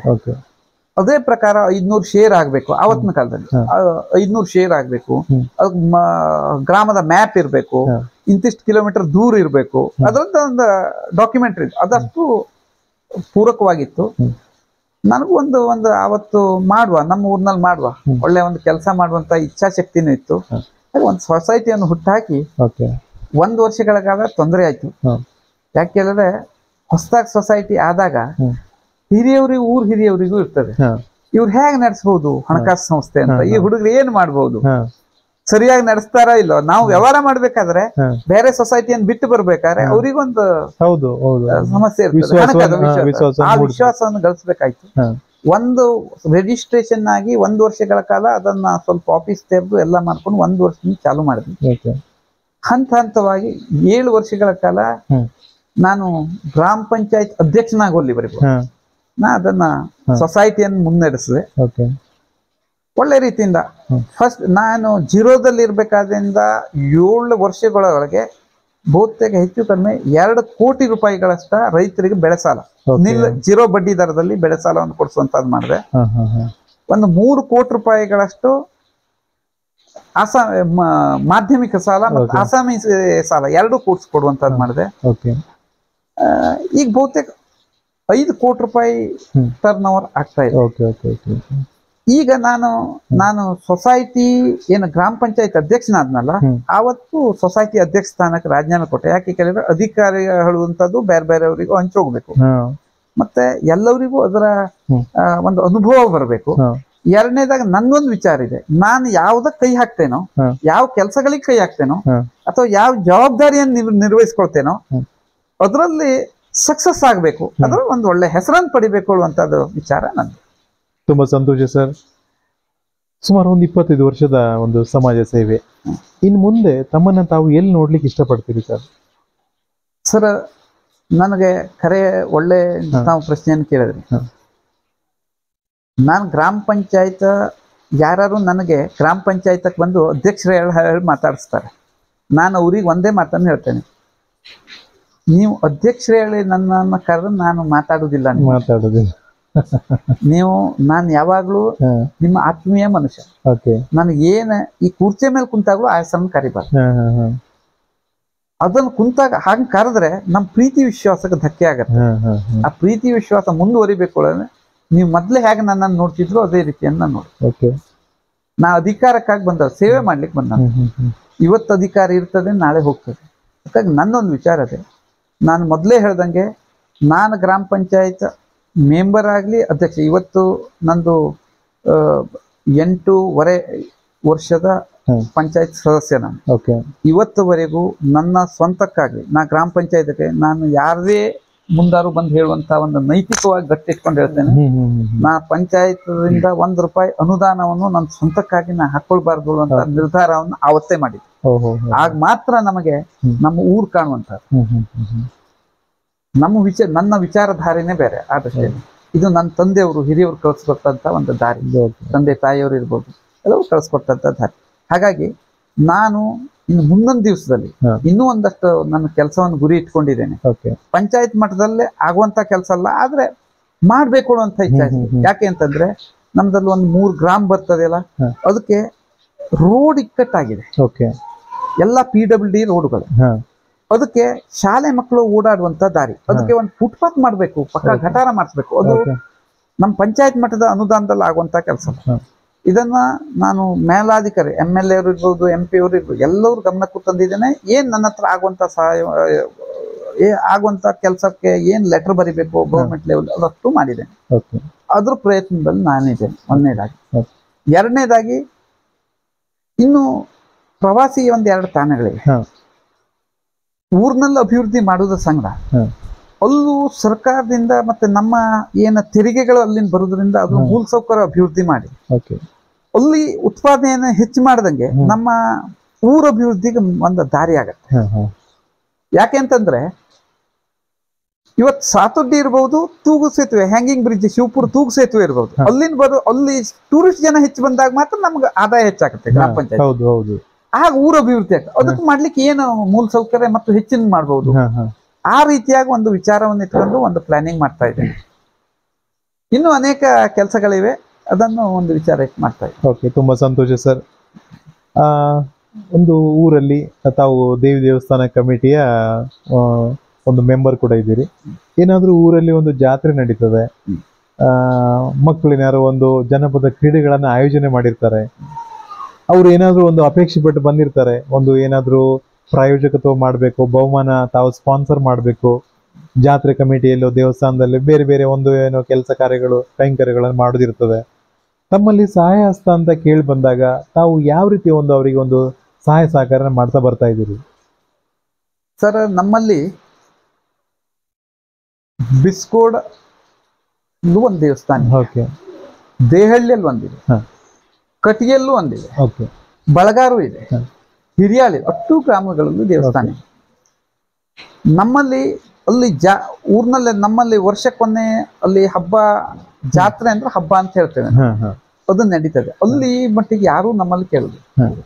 ನಮ್ಮಲ್ಲಿ ಅದೊಂದು ವಿಶೇಷತೆ. ಅದು ಊರು ಜನನೇ ತಮ್ಮ ಕೈಯಿಂದ ಆದಂತ ಒಂದು ಇದನ್ನು ಕೊಟ್ಟು ಮಾಡ್ತಾರೆ. ಆದ್ರೆ ನಮ್ಮಲ್ಲಿ ಕೇಳುವಂತದ್ದು ಯಾವಾಗ ಹೇಳ್ತಾರೆ, ಒಂದು ನಮ್ಮಲ್ಲಿ ಒಂದು ಯಕ್ಷಗಾನ ಕಲೆ ಇದೆ. ಯಕ್ಷಗಾನ ಯಾರಾದ್ರೂ ಮಾಡುವಂತ ಒಂದು ಟೈಮ್ ನಲ್ಲಿ ಅಲ್ಲಿ ಹಿರಿಯವರು ಬರ್ತಾರೆ, ಒಂದು ಯಕ್ಷಗಾನ ಮಾಡ್ಬೇಕು ಅಂತ ಹೇಳಿ ಮಾಡಿದ್ದೇವೆ. ಅಥವಾ ಪ್ರತಿ ಗ್ರಾಮದಲ್ಲೂ ಇದೆ. ಅಂತ ಟೈಮ್ ನಲ್ಲಿ ಕೇಳ್ತಾ ಬಂದಾಗ ನಾನು ಕೈಯಿಂದೂ ಆದಂತ ಸಹಾಯನ ಮಾಡ್ತೇನೆ, ಪಂಚಾಯತ್ ವತಿಯಿಂದ ನಾನು ಏನ್ ಮಾಡ್ಬಹುದಪ್ಪ ಅದನ್ನು ಮಾಡ್ತೇನೆ. ಎರಡನೇದಾಗಿ ನಮ್ಮಲ್ಲಿ ಕ್ರೀಡಾಪಟು ಪ್ರತಿ ಗ್ರಾಮದಲ್ಲೂ ಕ್ರೀಡಾ ಆಡುವಂತವ್ರು ಇದ್ದಾರೆ. ಒಂದು ಕ್ರಿಕೆಟ್ ಆಡುವಂತವ್ರು ಇದ್ದಾರೆ, ವಾಲಿಬಾಲ್ ಆಡುವಂತವ್ರು, ಅವ್ರು ಮ್ಯಾಚ್ ಮಾಡ್ತೇವೆ ಅಂತ ಹೇಳ್ತಾ ಬರ್ತಾರೆ. ಕ್ರೀಡಾ ಅವರಿಗೂ ಹಾಗೆ ಅವರಿಗೆ ಏನು ಸಲಕರಣೆ ಬೇಕೋ, ಕ್ರೀಡಾ ಸಾಮಗ್ರಿಗಳು ಬೇಕೋ ಅದನ್ನು ಕೊಡುವಂತ ಪ್ರತಿ ವರ್ಷ ಮಾಡ್ತಾ ಇದ್ದಾರೆ. ಅಂದ್ರೆ ಅವರಿಗೂ ಅಂದ್ರೆ ನಮ್ಮಲ್ಲೂ ಕ್ರೀಡಾಪಟುಗಳು ಬೆಳಿಬೇಕು. ಅಲ್ಲೇ ವಾಲಿಬಾಲ್ ಮ್ಯಾಚ್ ಮಾಡ್ತಾರೆ, ವಾಲಿಬಾಲ್ ಮ್ಯಾಚ್ ಮಾಡ್ಬೇಕಾದ್ರೂ ಅದಕ್ಕೂ ಸಹಕಾರ ಅದನ್ನ ಸಹಕಾರ ಕೊಡ್ತಾ ಇದ್ದಾರೆ. ತಮ್ಮ ಫ್ಯಾಮಿಲಿ ಬಗ್ಗೆ ಹೇಳಿ ಸರ್. ಮೇಡಮ್ ಅವರು ಅಂತಂದ್ರೆ ಯಾವ ರೀತಿ ಒಂದು ಸಹಾಯ ಸಹಕಾರ ಮಾಡ್ತಾ ಬರ್ತಾ ಇದ್ದಾರೆ? ಪೊಲಿಟಿಕಲ್ ಜರ್ನಿ ಸರ್, ಬೆಳಿಗ್ಗೆಯಿಂದ ಸಂಜೆವರೆಗೂ ಕೂಡ ಯಾವ ರೀತಿ ಬ್ಯಾಲೆನ್ಸ್ ಮಾಡ್ತೀರಿ? ಸ್ವತಃ ಕೃಷಿಕರು ಹೌದು ಸರ್. ಒಂದೊಮ್ಮೆ ಅನಿಸ್ತದೆ ಸರ್, ನಾವು ಈಗ ಅನೇಕ ವರ್ಷಗಳ ಕಾಲದಿಂದ ನಾವು ಸಾಮಾಜಿಕ ಸೇವೆಯೋ ಪಂಚಾಯತ್ವೋ ಯಾವುದೋ ಒಂದು ಕೆಲಸದಲ್ಲಿ ಬಿಟ್ಕೊಂಡು ಮನೆ ಬಿಟ್ಟೆ ಇರ್ತೇವೆ. ಒಂದೊಮ್ಮೆ ಅನಿಸ್ತದೆ ನಮ್ಗೆ ಎಲ್ಲ ಬಿಟ್ಟು ಬಿಡೋಣ, ಫ್ಯಾಮಿಲಿ ಸಂಗಡ ಸ್ವಲ್ಪ ದಿನ ಇರುತ್ತಲ್ಲಿ ಒಂದು ಖುಷಿಯಿಂದ ಒಳಿಯೋಣ. ಈ ಖುಷಿ ಇಲ್ಲ ಅಂತ ಹೇಳಲ್ಲ, ಆದ್ರೆ ಇಡೀ ದಿನ ಅವ್ರ ಸಂಗಡ ಕಳೆಯೋದು ಮತ್ತು ಖುಷಿ ಆಗತ್ತೆ. ನಮ್ಮ ಹುಡುಗ, ಸಣ್ಣ ಹುಡುಗ ಅವ ಆಗ್ಲಿ ಹುಡುಗಿ ಆಗ್ಲಿ, ಈಗ ಹುಡುಗಿ ಶಾಲೆಯಿಂದ ಕಾಲೇಜಿನಿಂದ ಬಂತು, ಅವಳು ಇರ್ತಾಳೆ, ಸ್ವಲ್ಪ ಟೈಮ್ ಕಳಿಯುವ ಅಂತ ಹೇಳಿ ಅನಿಸ್ತದೆ ನಮ್ಗೆ. ಅವ್ರು ರಾತ್ರಿ ಆದ ತಕ್ಷಣ ನಾವು ನೈಟ್ ಆಯ್ತು ಬರ್ಲಿಕ್ಕೆ ಕೇಳಿದ್ರೆ ಅವ್ರು ಮನು ಬಿಡ್ತಾರೆ. ಬೆಳಿಗ್ಗೆ ಎದ್ದ ತಕ್ಷಣ ನಾವು ನಮ್ಮ ಅನುಷ್ಠಾನದ ಮಧ್ಯದಲ್ಲಿ ಹೋಗ್ಬಿಡ್ತೇವೆ. ನಮ್ಮ ಮನೆಯವರು, ನಮ್ದು 2004 ನನ್ನ ಮ್ಯಾರೇಜ್ ಆದ್ಮೇಲಿಂದು ನಾ 2005 ಪಂಚಾಯತ್ ಹತ್ರ ಆದೆ. ನಮ್ಮ ಅಜ್ಜಿಯವರು ಆವತ್ತಿಂದ ನಮ್ಗೆ ತುಂಬಾ ಸಹಕಾರ ಕೊಡ್ತಾರೆ. ಮತ್ತೆ ನಾನು ನಮ್ಮ ಒಂದು ಕುಟುಂಬದಲ್ಲಿ ನಾನು ಒಳ್ಳೆ ಹೆಸರು ಗಳಿಸ್ಬೇಕಾದ್ರೆ ನಮ್ಮ ಫ್ಯಾಮಿಲಿ ಒಂದು ನಮ್ಗೆ ಸಪೋರ್ಟ್ ಇಲ್ಲದೆ, ಅವರೊಂದು ಸಹಕಾರ ಇಲ್ಲದೆ ಈ ಒಂದು ಒಳ್ಳೆ ಹೆಸರನ್ನು ಗಳಿಸಲಿಕ್ಕೆ ಸಾಧ್ಯ ಇಲ್ಲ. ಅದ್ರಲ್ಲಿ ತಂದೆ ತಾಯಿರು, ನಮ್ಮ ಮನೆಯವರು ಇರ್ಬೋದು, ಎಲ್ಲರೂ ಸಹಾಯ ತುಂಬಾ ಇದೆ. ನಮ್ಮ ಮನೆಯವರು ಒಂದಿನೂ ಬೇಸರ ಮಾಡದ್ದೇನೆ, ಯಾರೇ ಬರ್ಲಿ, ಪರಿಚಯ ಇಲ್ಲದವ್ರು ಬಂದ್ರು ಬಂದು ಕುತ್ಕೊಳ್ಳಿ ಹೇಳಿ ಒಂದು ನೀರು ಕೊಡುವಂತದನ್ನಾರು ಮಾಡ್ತಾರೆ. ಅದು ಒಂದು ಒಳ್ಳೆ ಗುಣ, ನಮ್ಗೆ ಸಂಸ್ಕಾರ ಅಂತ ಹೇಳ್ತೇವೆ ನಮ್ಮಲ್ಲಿ. ಬಹಳ ಸಂತೋಷ, ನಮ್ಗೋದು ಸಂತೋಷ ಕೊಡ್ತಾರೆ. ಯಾರೇ ಬರ್ಲಿ, ನಾವು ಇರ್ಬೇಕು ಅಂತ ಹೇಳಿಲ್ಲ, ಇಲ್ಲದೆ ಇದ್ದಾಗ ಯಾರೇ ಒಂದು ಕಡು ಬಡವರು ಬರ್ಲಿ, ಏನು ನಮ್ಮಲ್ಲಿ ಇರುವಂತದಕ್ಕಪ್ಪ, ಊಟ ಟೈಮಿಗೆ ಬಂದ್ರೆ ಊಟ ಮಾಡ್ರಿ ಅಂತ ಹೇಳಿ ಹೇಳುವಂತದ್ದು ಇರ್ಬೋದು. ಅದು ಬಹಳ ಸಪೋರ್ಟ್ ಮಾಡ್ತಾರೆ. ಮತ್ತೆ ನನಗೆ ಈ ಒಳ್ಳೆ ಒಂದು ಕೆಲಸದಲ್ಲಿ ಯಾವಾಗ್ಲೂ ನಾನು ಎಲ್ಲೋ ಒಂದು ಕೆಲಸದ ಒತ್ತಡದಲ್ಲಿ ಏನೋ ಬೇಸರ ಮಾಡ್ಕೊಂಡಾಗ ಅವ್ರಿಗೆ ಗೊತ್ತಾಗ್ತದೆ, ಇವತ್ತೇನೋ ಒತ್ತಡದಲ್ಲಿ ಇದಾರೆ ಇವರು ಅಂತ ಹೇಳಿ. ಅವಾಗ ಕೇಳ್ತಾರೆ ಏನಾಯ್ತು, ಏನ್ ಟೆನ್ಷನ್ ಅಂತ ಹೇಳಿ. ಅದು ನಾವು ಹಂಚ್ಕೊಳ್ತೇವೆ. ಅದೊಂದು ಗುಣ ಇದೆ ನಂದು. ಆದ್ರೂ ಎಲ್ಲಾ ರೀತಿಯಲ್ಲೂ ಅವ್ರು ನನ್ಗೆ ಇಲ್ಲಪ್ಪ, ಏನು ದೇವರು ಒಳ್ಳೇದ್ ಮಾಡ್ತಾನೆ ಹೇಳುವಂತ ನನ್ಗೆ ತುಂಬಾ ಸಹಕಾರ ಕೊಡ್ತಾರೆ. ತುಂಬಾ ಸಂತೋಷ ಸರ್. ಹಾಗೆ ಸರ್, ಕೊನೆಯದಾಗಿ ದೇಹಳ್ಳಿ ಗ್ರಾಮ ಪಂಚಾಯಿತಿಯ ಜನತೆಗೆ, ಮತ ಬಾಂಧವರಿಗೆ ತಾವು ಏನೊಂದು ಸಂದೇಶವನ್ನು ಹೇಳಲಿಕ್ಕೆ ಬಯಸ್ತೀರಿ? ಸರ್, ದೇಹಳ್ಳಿ ಮತ ಬಾಂಧವರು ಬಗ್ಗೆ ನಾನು ಎಷ್ಟು ಹೇಳಿದ್ರು ಕಡಿಮೆ. ಯಾಕೆ ಕೇಳಿದ್ರೆ 2005ನೇ ಇಸ್ವಿಂದು ನನಗೆ ಇವತ್ತಿನವರೆಗೂ ತುಂಬಾ ಅಂದ್ರೆ ನನ್ನ ಫ್ಯಾಮಿಲಿ ಸದಸ್ಯರ ಹಾಗೆ, ನನ್ನ ಮನೆಯ ಸದಸ್ಯರಾಗಿ ಹಿರಿಯವರೆಲ್ಲ ಆಶೀರ್ವಾದ ಮಾಡಿ ನನ್ನ ಈ ಸ್ಥಾನಕ್ಕೆ ತಂದು ಕೂರಿಸಿದ್ದಾರೆ. ಇಷ್ಟು ಪ್ರೀತಿಯನ್ನು ಕೊಟ್ಟಿದ್ದಾರೆ. ನಾನು ನನ್ನ ಹತ್ರ ಕೈಯಲ್ಲಿ ಆದಂತಹ ಸೇವೆಯನ್ನಂತೂ ಮಾಡಿದ್ದೇನೆ. ಅದು ಅವರಿಗೂ ಗೊತ್ತಿದೆ. ಜನಕ್ಕೆ ನಾನು ಹೇಗೆ ಅಭಿವೃದ್ಧಿ ಹೇಳುವಂತದಂತೂ ನಿಂತು ನೀರಲ್ಲ, ಇದು ಹರಿತಾ ಇರುವಂತ ನೀರು. ಅಭಿವೃದ್ಧಿ ಕೊನೆ ಹೇಳುವಂತದಿಲ್ಲ. ಆದ್ರೆ ನಾನ್ ಜನರ ಹತ್ರ ಕೇಳುದಿಷ್ಟೇ, ನೀವು ನನಗೆ ಏನು ಪ್ರೀತಿಯನ್ನು ಕೊಟ್ಟಿದೆ ಯಾವಾಗ್ಲೂ ಹೀಗೆ ಕೊಡಿ. ಅಧಿಕಾರ ಇವತ್ತಿರ್ತದೆ ಹೋಗ್ತದೆ, ಆ ಪ್ರೀತಿ ವಿಶ್ವಾಸ ಮಾತ್ರ ಯಾವತ್ತೂ ಕಡಿಮೆ ಮಾಡ್ಬೇಕು. ನಾ ಇಷ್ಟನ್ನು ಮಾತ್ರ ತುಂಬ ಹೃದಯದಿಂದ ಕೇಳ್ಕೊಳ್ತೇನೆ. ತುಂಬಾ ಸಂತೋಷ ಸರ್. ಪ್ರಿಯ ವೀಕ್ಷಕರೇ, ದೇಹಳ್ಳಿ ಗ್ರಾಮ ಪಂಚಾಯಿತಿಯ ಅಧ್ಯಕ್ಷರು ಸಾಕಷ್ಟು ಒಂದು ಸಮಾಜಮುಖಿ ಕೆಲಸ ಕಾರ್ಯಗಳನ್ನ ಮಾಡ್ತಾ ಬರ್ತಾ ಇದ್ದಾರೆ. ಇವರ ಇನ್ನಷ್ಟು ಒಂದು ಕೆಲಸ ಕಾರ್ಯಗಳು ಇದೇ ರೀತಿ ಸಾಗ್ಲಿ ಅಂತ ಹೇಳಿ ನಾವು ಕೂಡ ಆಶಿಸ್ತೇವೆ. ಇಷ್ಟೊತ್ತು ನಮ್ಮ ಹಾಗೂ ನಮ್ಮ ವೀಕ್ಷಕರ ಮುಂದೆ ತಮ್ಮ ರಾಜಕೀಯ ಅನುಭವ, ಸಾಮಾಜಿಕ ಸೇವೆ ಹಾಗೂ ಅಭಿವೃದ್ಧಿ ಕೆಲಸ ಕಾರ್ಯಗಳನ್ನು ಹಂಚಿಕೊಂಡಿದ್ದಕ್ಕೆ ತಮಗೆ ತುಂಬ ಹೃದಯದ ಧನ್ಯವಾದಗಳು ಸರ್. ನಮಸ್ತೆ. ಇಷ್ಟೊತ್ತು ತಾವು ನೋಡಿದ್ರಲ್ಲ, ದೇಹಳ್ಳಿ ಗ್ರಾಮ ಪಂಚಾಯಿತಿಯ ಅಧ್ಯಕ್ಷರಾದಂಥ ಶ್ರೀಯುತ ಶ್ರೀಪತಿ ರಾಮಚಂದ್ರ ಮುದ್ದೇಪಾಲ್ ಸರ್ ಇವರ ಮಾತುಗಳನ್ನು, ಇವರ ಇನ್ನಷ್ಟು ಹೆಚ್ಚಿನ ಮಾಹಿತಿಗಾಗಿ ಲಾಗಿನ್ ಆಗಿ www.politiciansinIndia.com. ಜೈ ಹಿಂದ್, ಜೈ ಕರ್ನಾಟಕ.